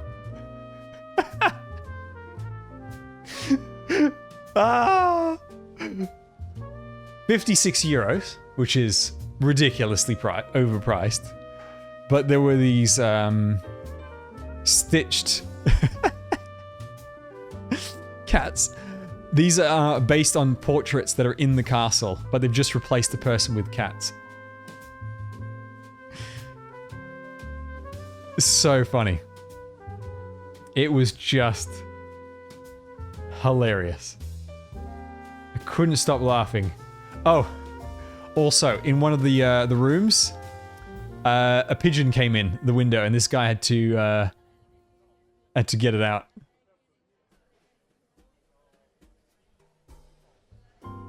Hang on, what's this one? It goes through the whole family trees, the timelines. It gives you the full history. I loved this castle. Easily one of the highlights of the holiday. Absolutely love this. This may have been probably my favorite thing that we did, was visiting this castle. Loved every moment of it. And then we also had to eat. We stopped, and this is called a apple slipper, I think it translates to in English. Basically, it's a crusty pastry on the outside, flaky, soft, like a croissant on the inside, but with apple puree inside there. Delicious. Absolutely delicious. Again, cost pretty much nothing. Oh yeah, here we go. Here is Poppy, the dog, about to open the front door. She just gets up and then just pulls down the handle and just walks out. Absolutely, I was like, what? And then my cousin, who is a historian, took me on a tour of the nearby city of Blois, which is, Blois is over, you should be able to see it. Yeah. This tour, there's Blois, over here. So he took me on a tour of this town, which has got a pretty sizable historical district as well.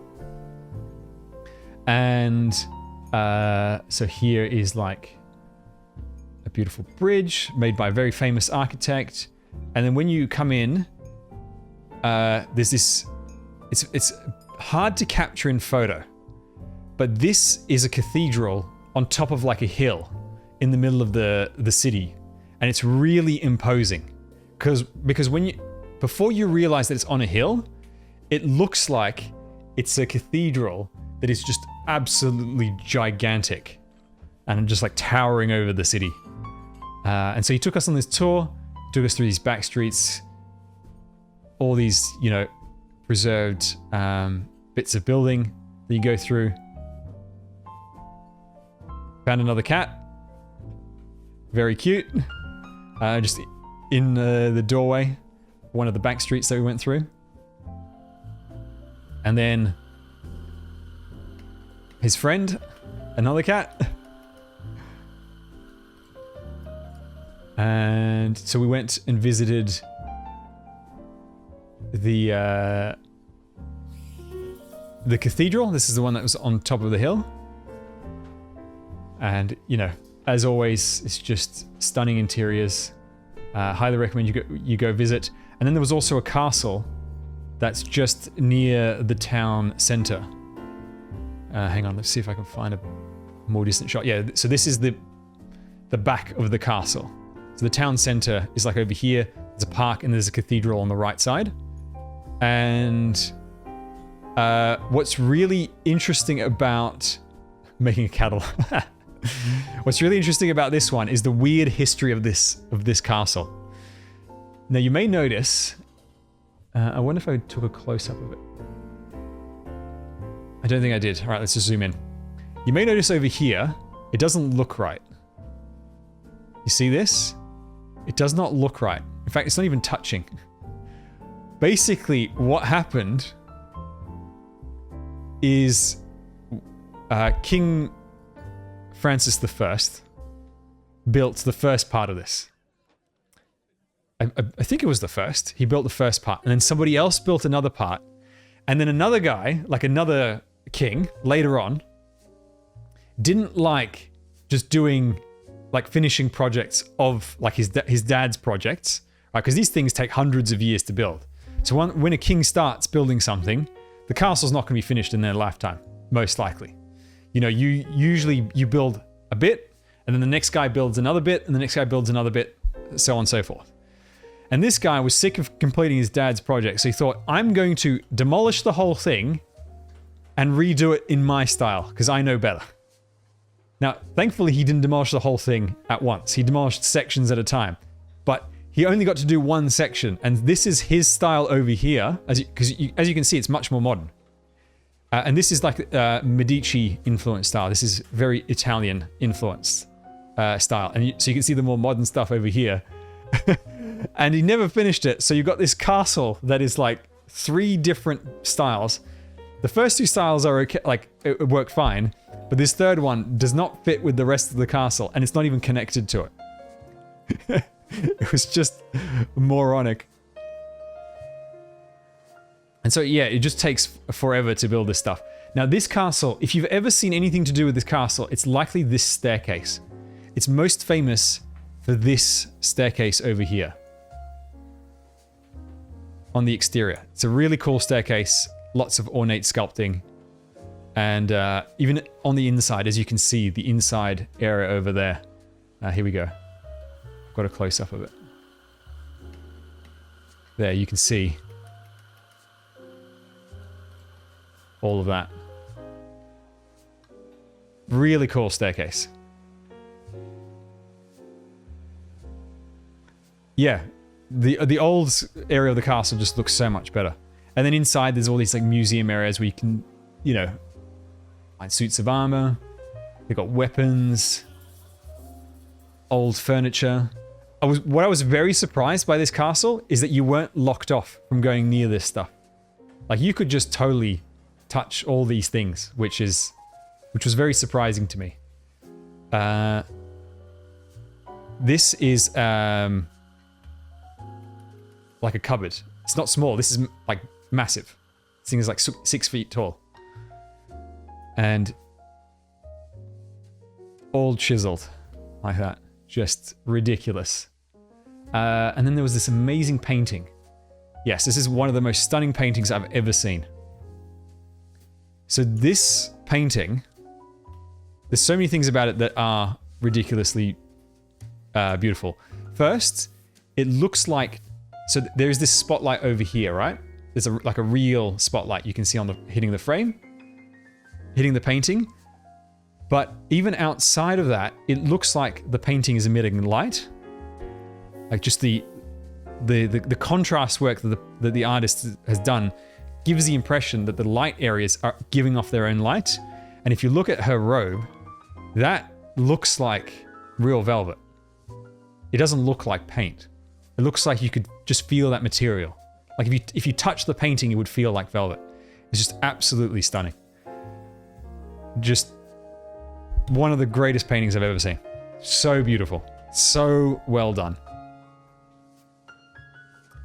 I'm going to skip through this a bit because I took a million photos inside the museum castle. Let me see.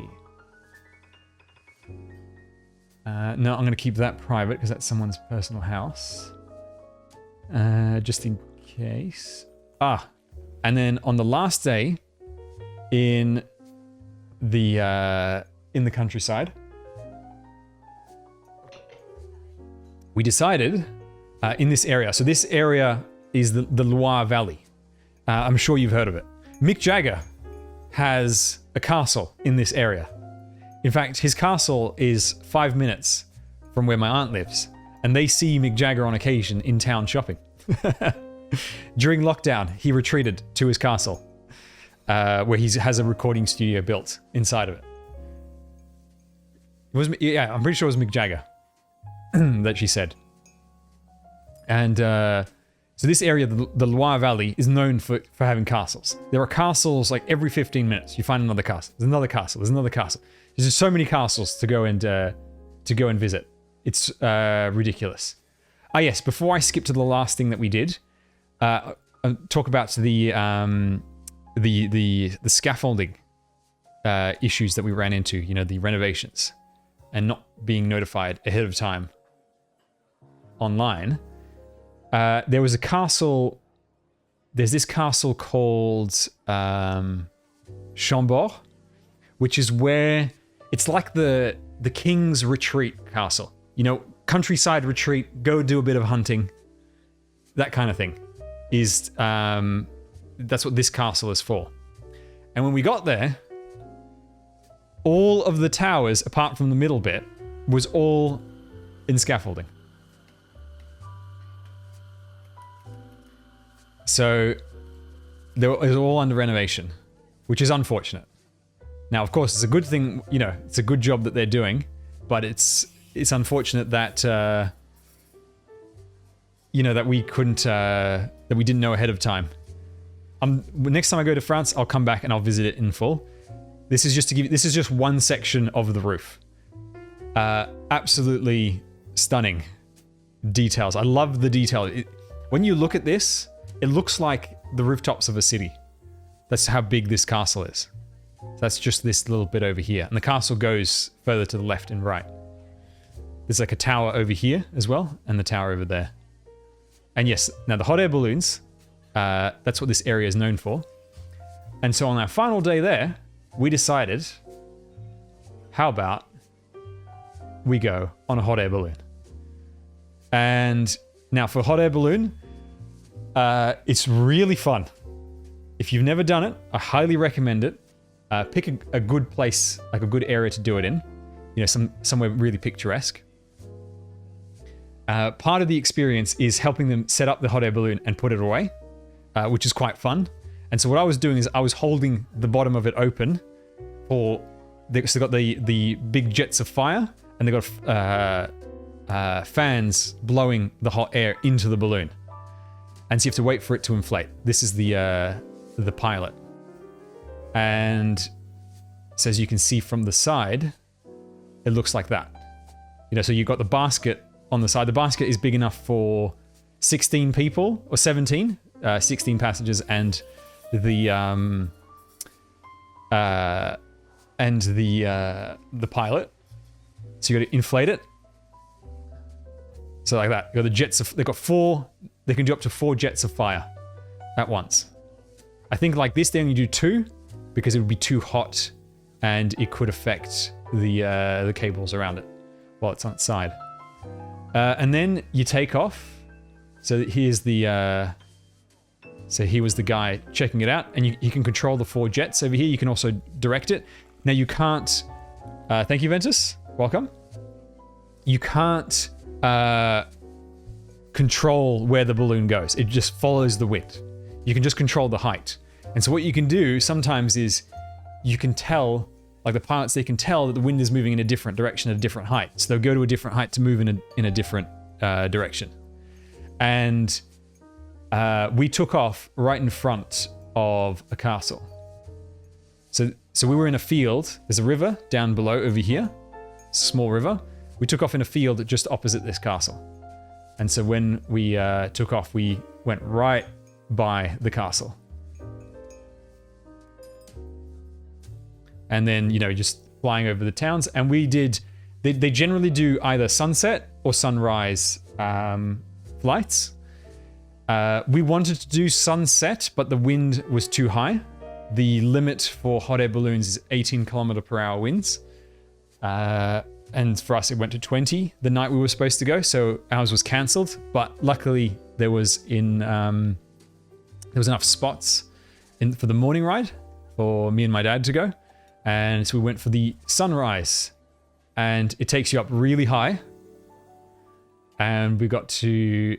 So there was the morning mists.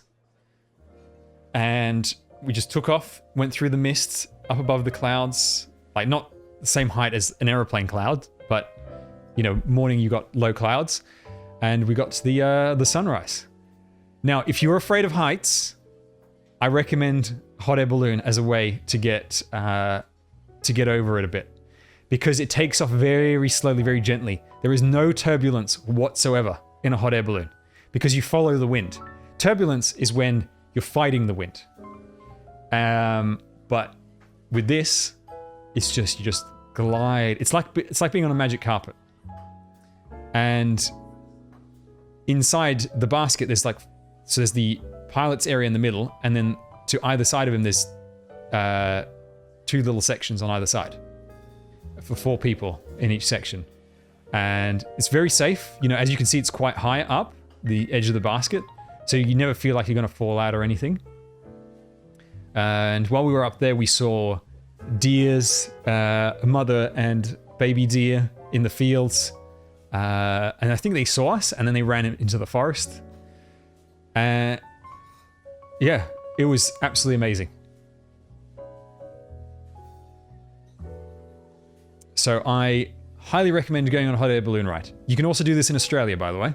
Hunter Valley in Australia, very nice region near Sydney, is also good for this. The only thing is, there's a bit of a caveat, it is very expensive. It costs about 200 euros per person.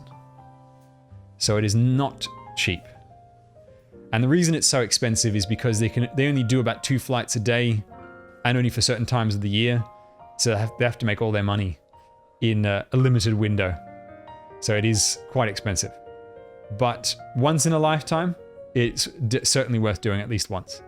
It's an amazing experience.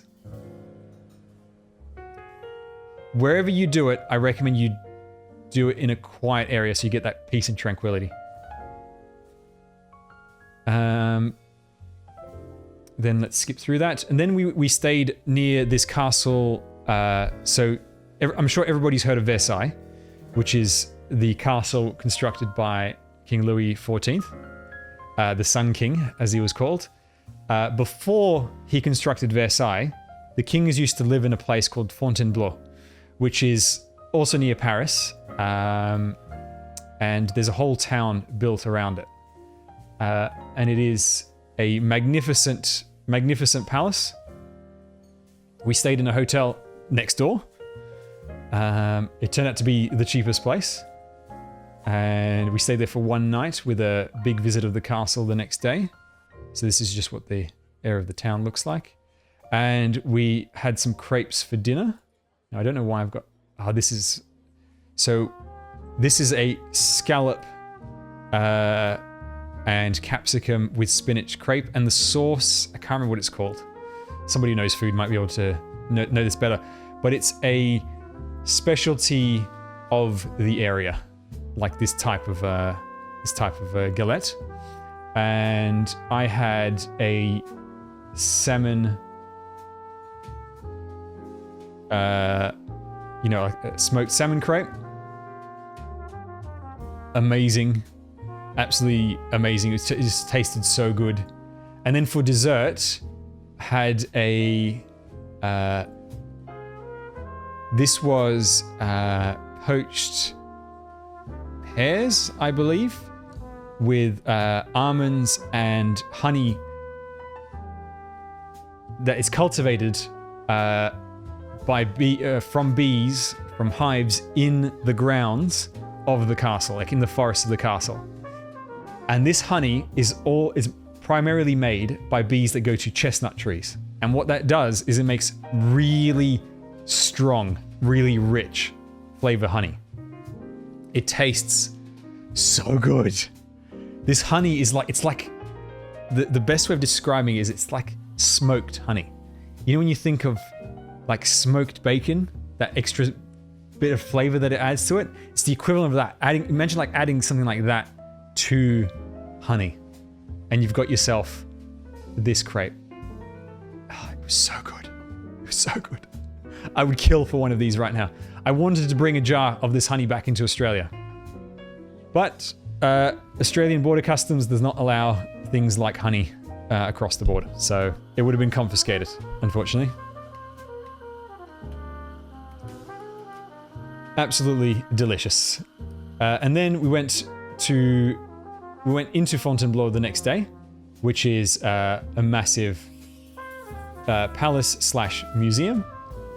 And so there's several sections of it, but a big portion of it is dedicated to Napoleon, because this was Napoleon's castle at the time. And so you've got these massive portraits of Napoleon. This is like, you know, the classic Napoleon pose.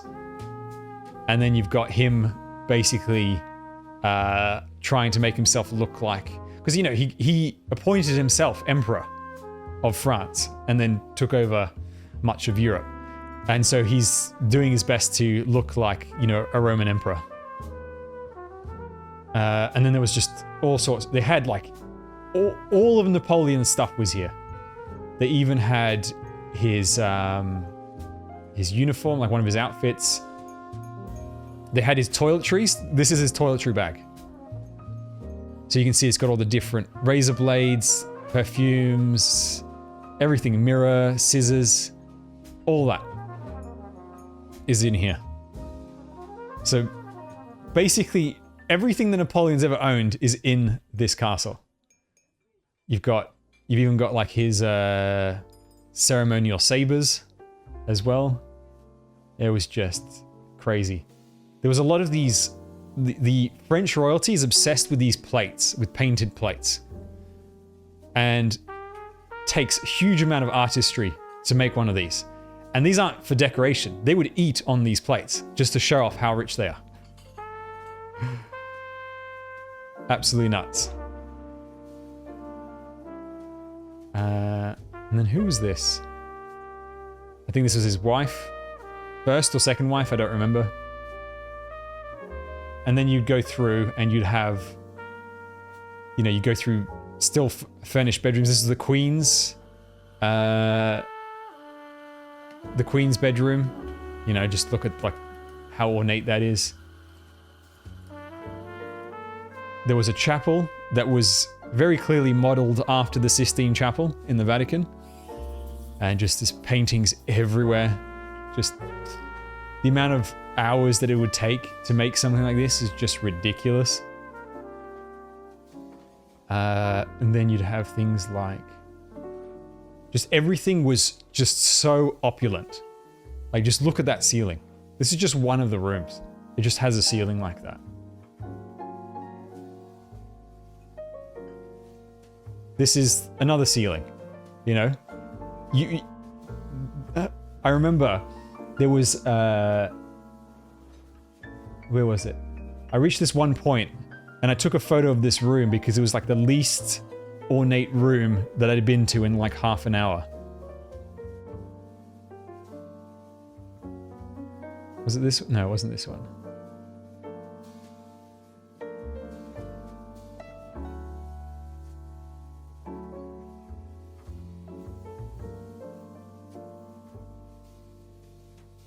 Yes, something like this. It was like, this is the least ornate room I've been to.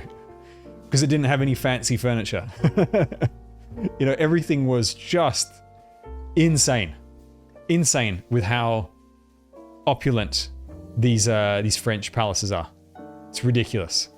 So when you go to France, castles, palaces, they've got you covered. Anything that you want, they've got you covered. I'm going to skip through a lot of that because it really does go on forever. There is this quite...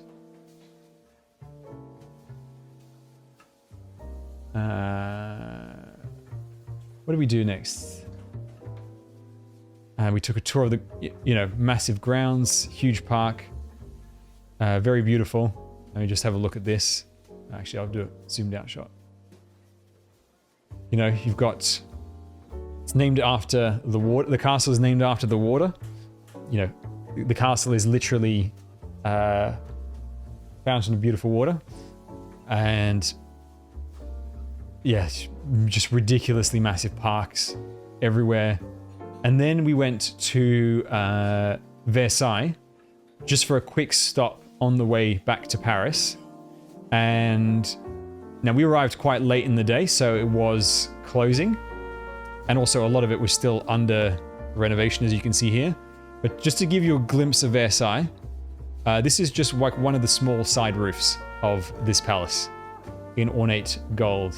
You look at the front gate, you know, all gold like that. You come in the front landing area. It was so big I couldn't fit it in the frame. Versailles is just too big. So Fontainebleau was very impressive. But then you get to Versailles and you see it's even bigger. Like it's just absolutely massive. Absolutely ridiculously massive. We didn't stay. I've been to it before, like 12 years ago. So I'll probably visit it again next time I go to France. Yeah, it was just nuts. Yeah, look at this. So this is I took a photo through the gate just to look past it. And just look at that.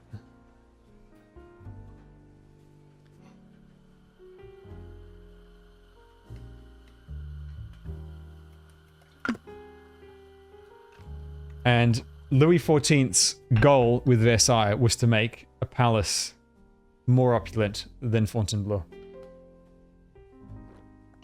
Which was a real task, and he certainly managed to do it. From the side gate, you've got this leading up to this massive set of stairs. Absolutely stunning.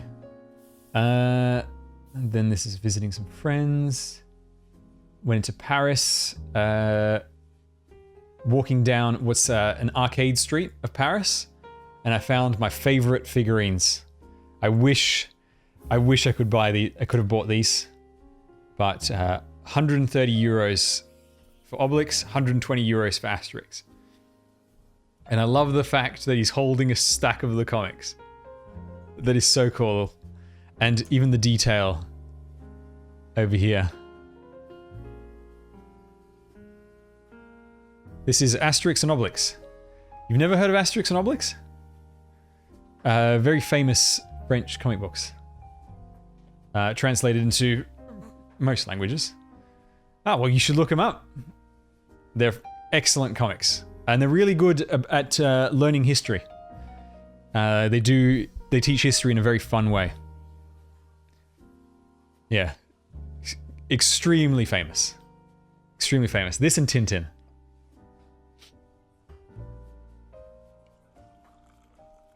Yeah, highly recommend checking it out. That and Tintin, which is Captain Haddock here he's from Tintin. And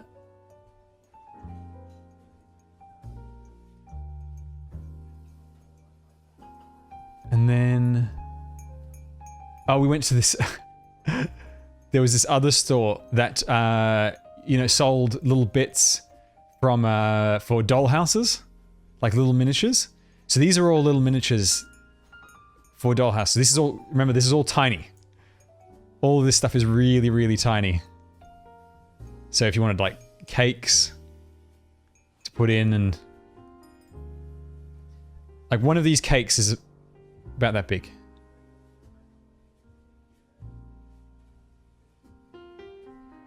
Yeah, so that had a full miniature pastry section, and they had just miniatures of all sorts of stuff in this shop. The shop wasn't open, unfortunately, so I couldn't go inside to see that. That's just what was in the window.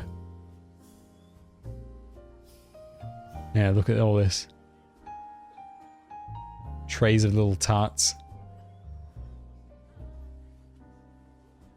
Very cute. Very adorable. Even looking at the fake pastries makes you hungry. Now, I'm not going to show that much of Paris because you've most likely seen a fair bit of Paris. A couple of interesting things. Galerie Lafayette, which I've never been to before because I thought it was just a famous shopping center. Like, cause, you know, I don't care about shops. Is actually a stunning building on the inside. I mean, look at this. This is the center of the shopping center.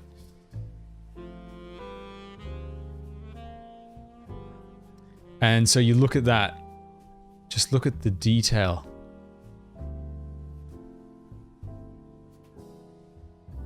I mean, it's just stunning. These things they do is just incredible. And then you've got the ceiling. It's actually very hard to photograph the ceiling to get good colors and lighting and have it fit. It's very difficult. And here's a vertical with everything a little bit in. Yeah, and so over here you've got, you know, all your typical luxury brands. And then if you go to the top, good tip, go to Galerie Lafayette and then go to the top. You can go onto the roof and then you've got this lovely view of Paris. You know, from a pretty high place. Just next to it is what's known as the Opera. Unfortunately, half of it was under renovation, so it was under scaffolding. How do they even build it? I've got no idea. No idea. This is... I'm going to skip over that because that's all private. Oh, went to the Lego store. So near where my uncle lives in Paris, which is where we stayed at while we were there, there is a shopping center called GAUL.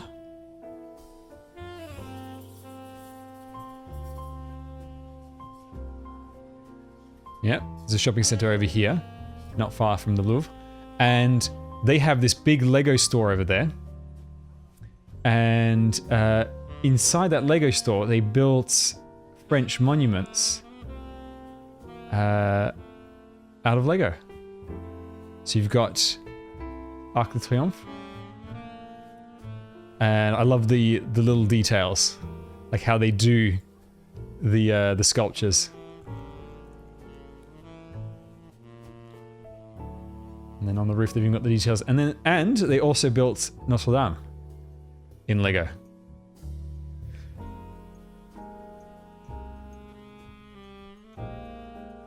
It's really cool.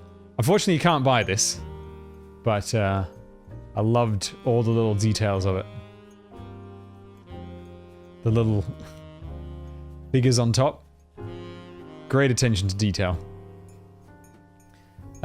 The one thing I will show you in Paris is Notre Dame itself, because as you might recall, there was a fire.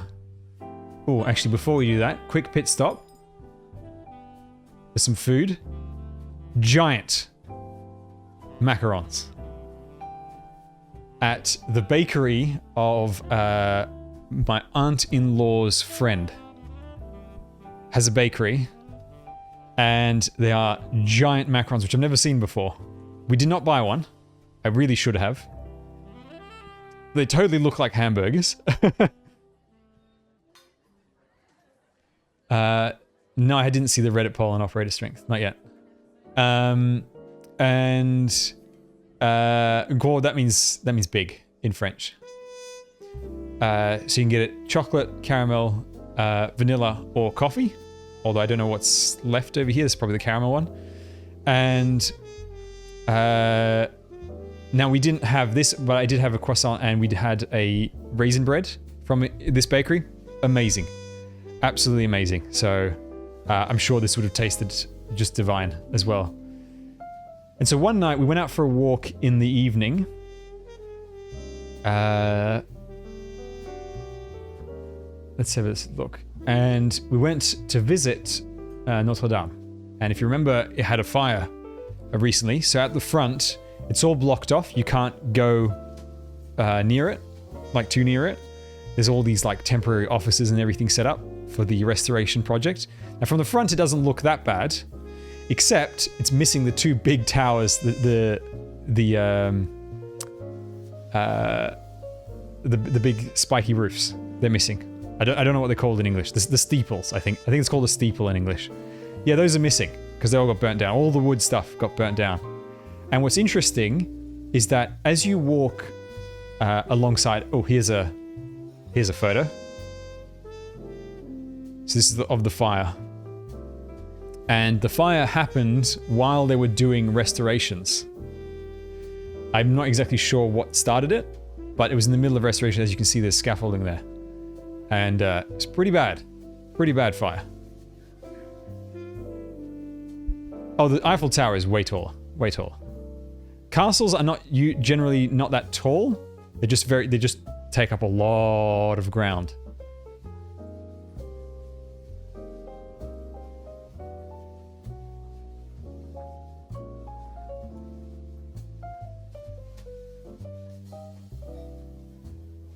Hang on. I'm just saving that thing for later. The operator thing. Okay. Let's close that, close that, close that, close that.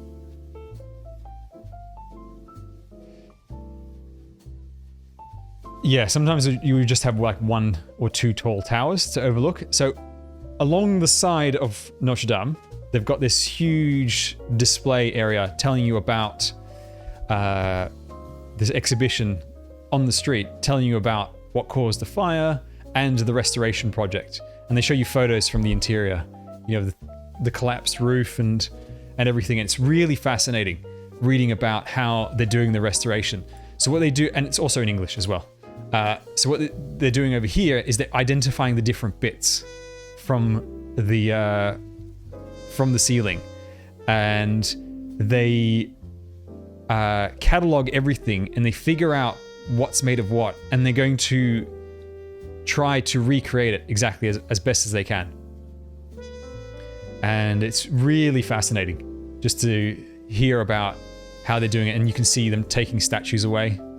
You know, some of these statues got a little crispy, and they reckon they will open it in 2024 before the Paris Olympics. That's the goal. That's what the president has said. We're going to open it, even if it's not fully, even if the job is not totally complete, we're still going to open part of it. So you can see from the side, just this crazy amount of scaffolding. And what they've had to do is they've had to reinforce the buttresses with these temporary wooden arches, because they have no idea if part of the interior wall is now unstable because there's no roof, right? So with things like bridges and buttresses and roofs of a certain size, what's keeping it up is the other side, the other half. Like if you put just half a roof, it's just going to fall over. But you put 2 halves of a roof, and they just fall into each other, aka hold each other up. And so if part of it goes missing, then it could all just collapse inwards.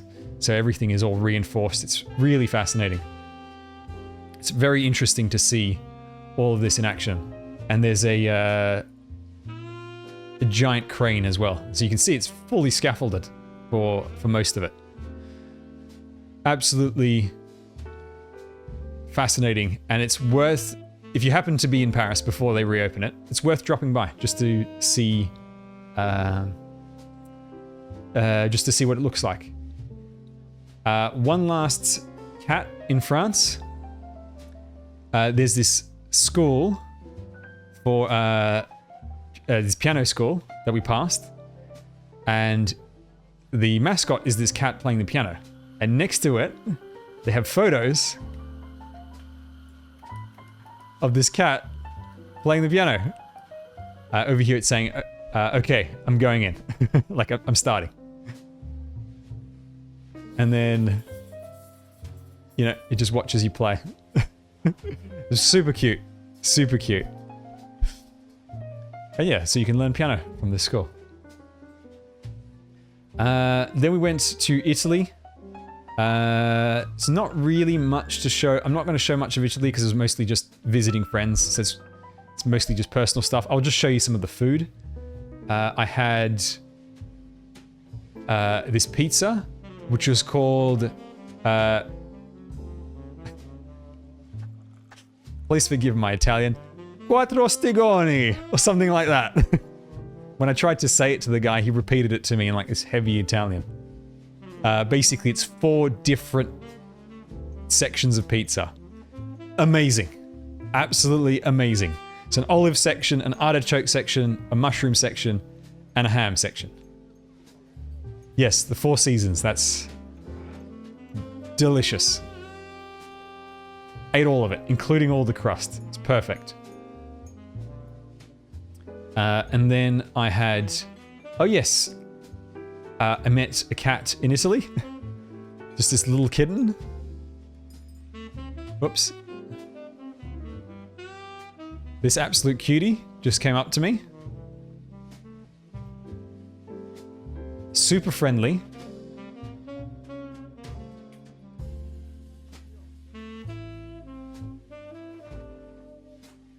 Yeah, super friendly cat. Then I went back to the same pizza place and I had an eggplant and anchovy and olive pizza. Amazing. It was absolutely amazing, this pizza as well. God, I could do it. I could do for another one of these. Unfortunately, I'm not sure if the cat belonged, because there was a house nearby. I don't know if the cat belonged to that house. And then... Right. And then it was time to head off home. Went to Singapore. Now with Singapore, again, because it is quite late over here. God, it's already 12:15. I'm not going to show you too much. I'll show you just some key highlights. I highly recommend going to Singapore. Now we stayed in the best hotel in Singapore, or my favorite hotel. They're more expensive than this, but we stayed in the Marina Bay Sands. Now let me just find a good photo of it.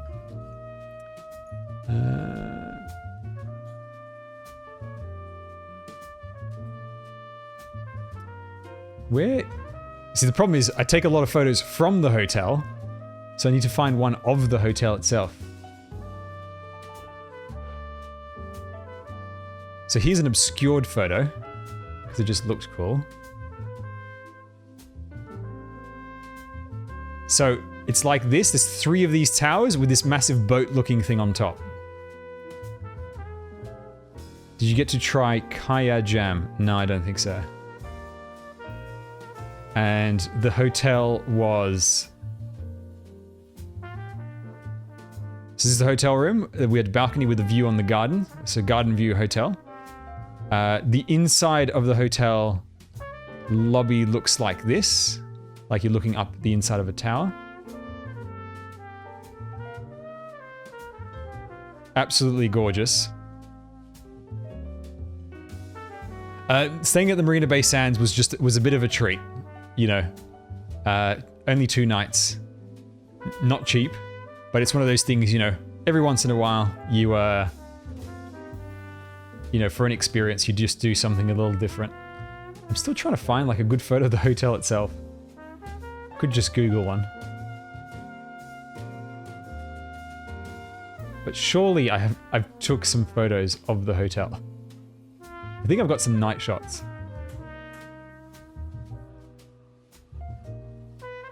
I mean, here's a close-up night shot. This is from the bottom. This thing is just massive. It's 57 stories tall.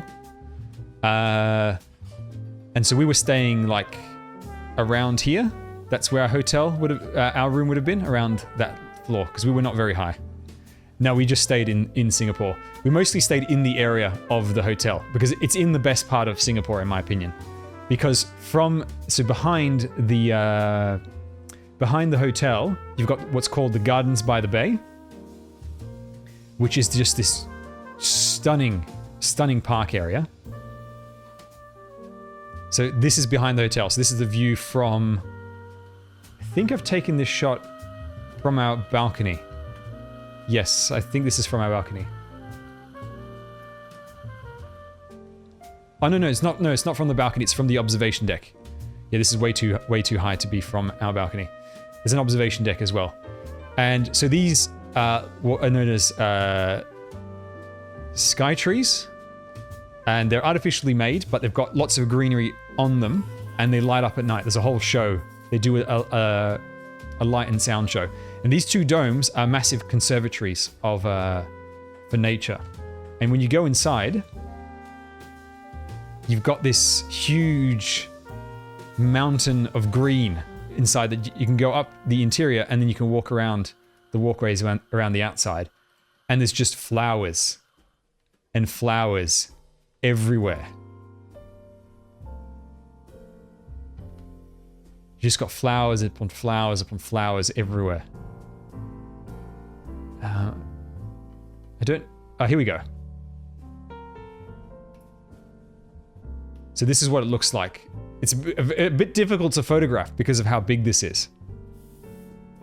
And it's got these waterfalls outside, and you go inside this place. You go inside it. So you walk around the outside, then you go inside the bottom, take a lift to the top, and then you walk all the way inside and out through these walkways. It's absolutely magnificent.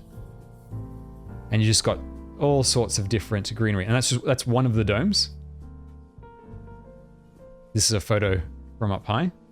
Oh, and they had these really cool wooden, like driftwood sculptures. Like that.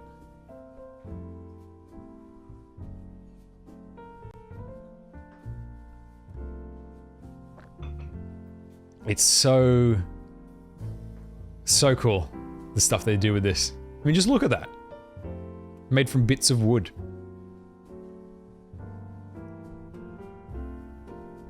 And then you've got a second dome, which is, so that one's called, I think, the Sky Garden, and the other one is called the Flower Garden. And the Flower Garden is more focused on the flowers, and it was having a bit of a South American theme when we visited.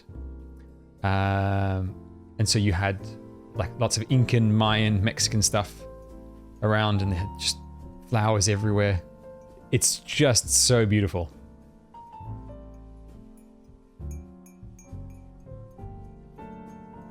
Yeah, it's just absolutely stunning. And then the sky trees themselves, before I show it to you at night, up close, they look like this during the day. All right, so it's covered in greenery. But then when you go at night, it looks like this.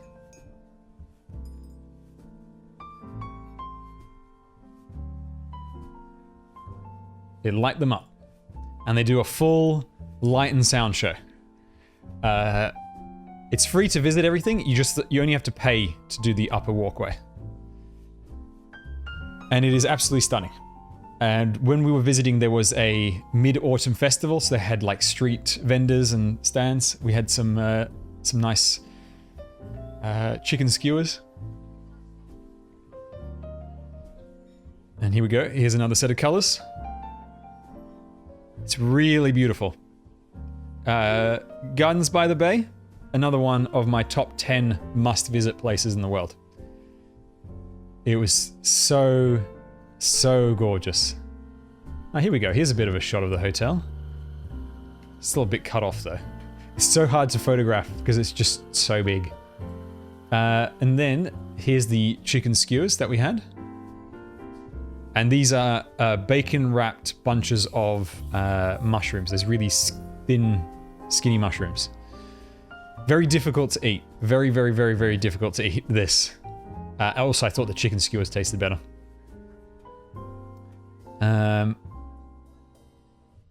Dog on someone's bicycle. Yeah, Gardens by the Bay. 10 out of 10.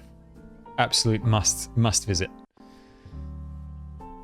Aburage Natogo. Oh, and I forgot to mention, if you stay at the Marina Bay Sands, and this is why we stayed at that hotel specifically, you get the rooftop swimming pool,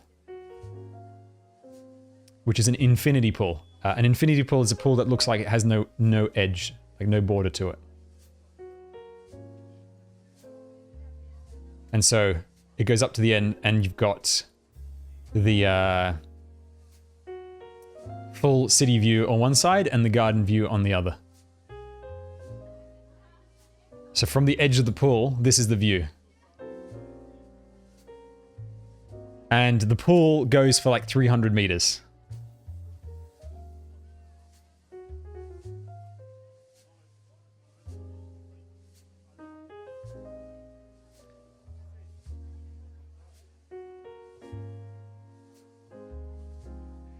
Now, there's a balcony down below on the edge of the pool. So you're not, when you're at the edge of the pool, you can't see the ground below. So it does not feel anywhere as near as high as it looks. It doesn't feel as high as it looks in terms of, like, even if you're afraid of heights, I don't think you would be afraid up over here. How much does it cost a night at this hotel? I think it starts at about $600 Australian per night. I don't know what that translates to into other dollars. Hang on, let me see if I've got a shot lengthways. Just to show you the top. Yes, so this is what the top looks like. So you've got lounge chairs over here, right on the water's edge. You've got lounge chairs a bit further back if you don't want to be near the water. And then on either end of the pool and every third of the pool, there's a little island with these lounge chairs that look like they're floating on the water. And so there's the edge of the pool you can see. And there's a nightclub, or there's a bar on one side, nightclub on the other end, restaurants along the way. And on the left side, which is the garden side, you've got the spas, the hot water and jets and everything. And it's amazing. It's absolutely amazing. This place. This used to be accessible to the public before, like you could pay to go up just to the pool, but I think guests complained about the crowds, and which is it's a good thing they closed it off to the public, because there was already a fair number of people just with hotel guests, and it'd kind of ruin the experience if it was packed. And yeah, amazing, like absolutely best hotel I've ever been to.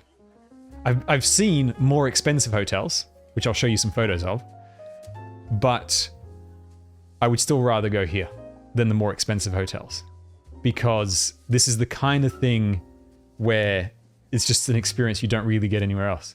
And so in Singapore, the most expensive hotel, I believe... Oh, hang on, before I move on, here's the garden view at night. This is the garden side. So you can see the sky trees lit up. Oh, and I could never figure this out. Maybe somebody who lives in Singapore can explain this to me. In the distance over here, you see these flames. This is the mystery. This is the mystery that I've taken home with me. See over here, this. When I was up there on the roof, I was seeing this in the distance, and it looked like a volcano. On the second night in particular, when it was a lot clearer, there was this big plume of smoke and what looks like this giant burning fire non-stop. And I couldn't figure out what it was. And I was thinking, was it like burning rubbish or something? I don't know. You're saying it's an oil factory? It was like just this giant plume of fire, just non-stop. And this is like really far away. This is like on the horizon. And it was just insane. And I was up here until midnight and it was still burning. So whatever it was. And so the most expensive, probably the most expensive, so there's the hotel, and then there's a road, and on the other side of the road is a big shopping center, which has all the top brands in the world. It's the sort of thing my mother absolutely loved. It is a truly spectacular shopping center. Like the design of the shopping center by itself is just worth visiting, just for how beautiful they designed it. If I see a couple of photos, I'll bring them up. And so the next day we went to the Raffles Hotel, which I believe is the most luxurious hotel in Singapore. It looks like this. So this is the Raffles Hotel. They completed renovations just before COVID hit. And we weren't allowed to go... You're allowed to walk around it, but the guest area is the lobby. You're not allowed to go in unless you're a guest.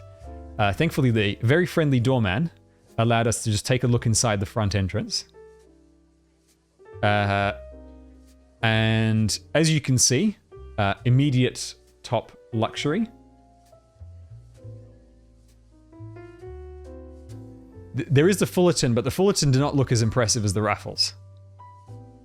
So I don't know which one is more expensive, but the Raffles seemed more impressive to me. I've not stayed at either, because they are...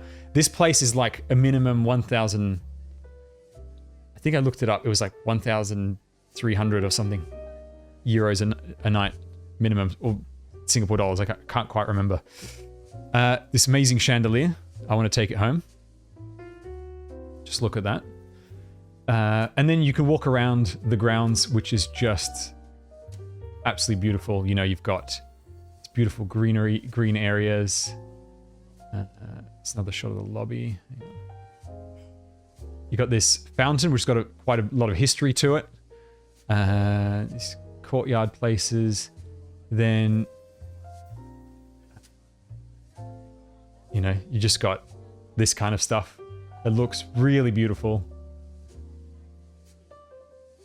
Fullerton is the most expensive? Okay. You know, so you just got all these really nice areas. They've got shops as part of the hotel. Again, like all filthy expensive. And there was this watch shop which had this really cool gyro watch. How much does it cost? I have no idea. No prices in most of these shops.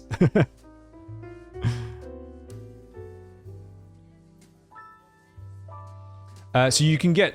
Now, when I say most expensive, I'm talking about like your standard room, not most expensive room. You know, because I know that some hotels have like ridiculously expensive rooms. But for me, I judge the chicness of a hotel based on the standard room, because that's what like the average experience will be. You know, so it's just a really beautiful hotel. And, oh! Now, last time I went to Singapore, they hadn't expanded the airport yet. And so they have since added this whole extra section. Oh my god, there's so many things open. Jesus. Close all windows. Let's just close all. So they added this whole extra section to the airport called the GAUL. And it was just like, I just saw a photo of it and I thought, oh, we'll just go there before we catch our flight. And oh my god, this place is just magnificent. Oh, hang on. Here's a shot of the hotel from the bottom at night. Oh, they've got all these light and sound shows as well on the water every night, 8 and 9 p.m. And so the GAUL is this extra bit added to the airport that is like this interior forest with this 7-story waterfall inside. So on the other side of this is all, you walk around on the floors and there's all the shops and the restaurants on the other side. And the backs over here, what you're seeing for most of these places, like over there, that's the seating area of the restaurant. So you're seating on the in the forest area. Let me try. It was a bit difficult to photograph the whole thing, but you can see. And this, it has water falling inside like a black hole. So it goes in. And it's 7 stories from top to bottom. Absolutely magnificent. Just amazing. Absolutely amazing. And it's even got a rail line that can go through it. Yeah. It's just gorgeous. I mean, just look at it. And at night, again, a light and sound show over here. Unfortunately, our flight was 2 hours before the show. And it just recycles the water. So see this tube over here? That's the where it releases the water in an even amount around all sides. And while I was there, in Singapore, I met a very, very special member of Singapore. And that is Pikachu working as a pilot for Singapore at the Pokemon store.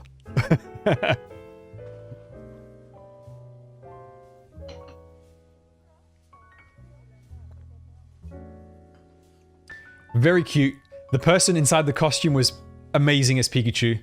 Like, really cutesy, the way he walked around, waved at people. The Pikachu was promoting there's a So there's a budget domestic airline called Scoot. For Australians, it's the equivalent of like Jetstar, Ryanair, you know, that kind of thing. And Scoot was going to have a Pokemon themed planes. Like they were going to paint them Pokemon themed. And Pikachu was there promoting those planes. Very, very cute.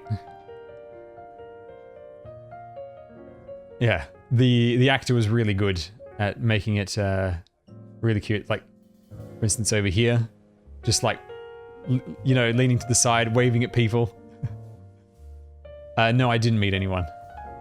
Yeah, and then at Singapore, and then just last little bit at Singapore Airport, they've got, you know, this crystal garden, these flowers made of crystal. There's a butterfly garden. You can go and see a bunch of butterflies. All this is free to visit. Tons of flowers and everything. And then I came back Sydney at sunrise. And that was the end of the trip. 1 month. Absolutely amazing. Oh, those butterflies are feeding on the pineapple. They just sit there all day. Luxury. Living in luxury.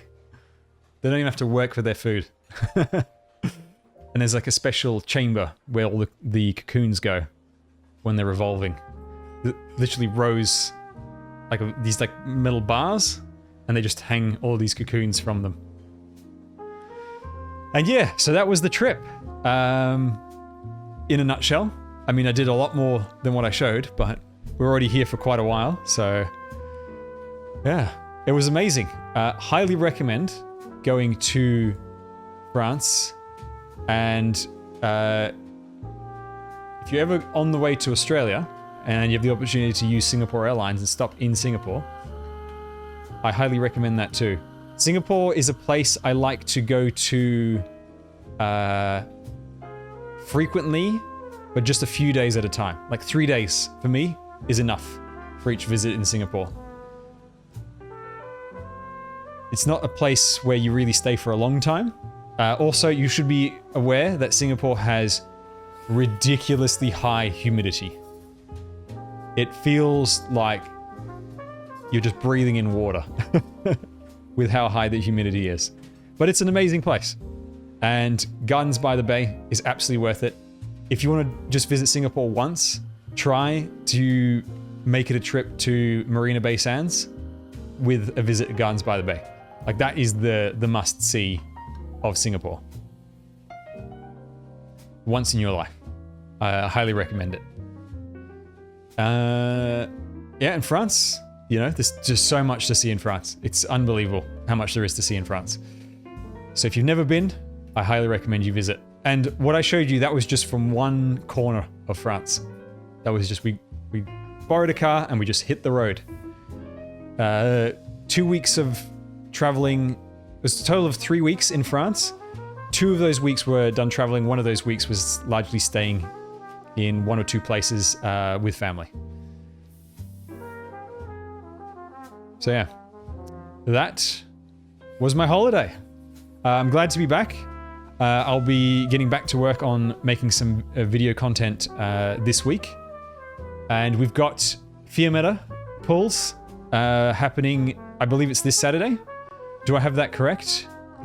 Where the event will be open for me on Saturday.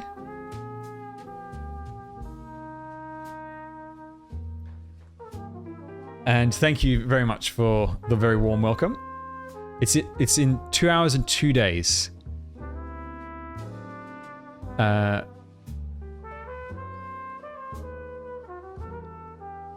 2 days and 2 hours. Oh wait, so hang on. Does that mean it's Sunday? I'll have to do the pulls on the stream on Sunday. At my son. Oh no, hang on. It's already Thursday AM over here. This is the place. I've got work at 9 AM. Bounce.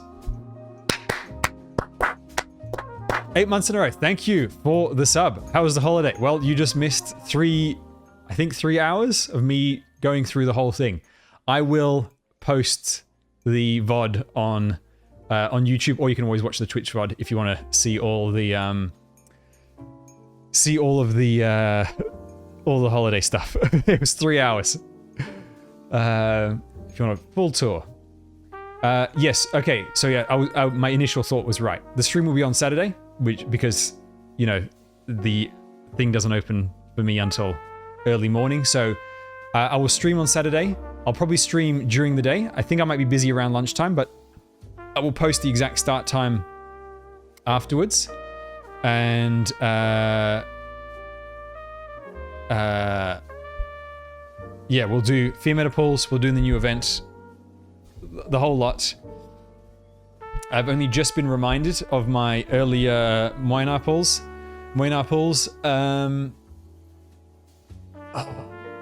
That was painful. That was so painful. Let's hope he comes back as an off banner at some point. Okay. I think that's going to be it for the stream. I really do need to get to bed. I actually haven't eaten dinner yet either. I'll just make a quick sandwich and then go to sleep. And I will see you guys on Saturday.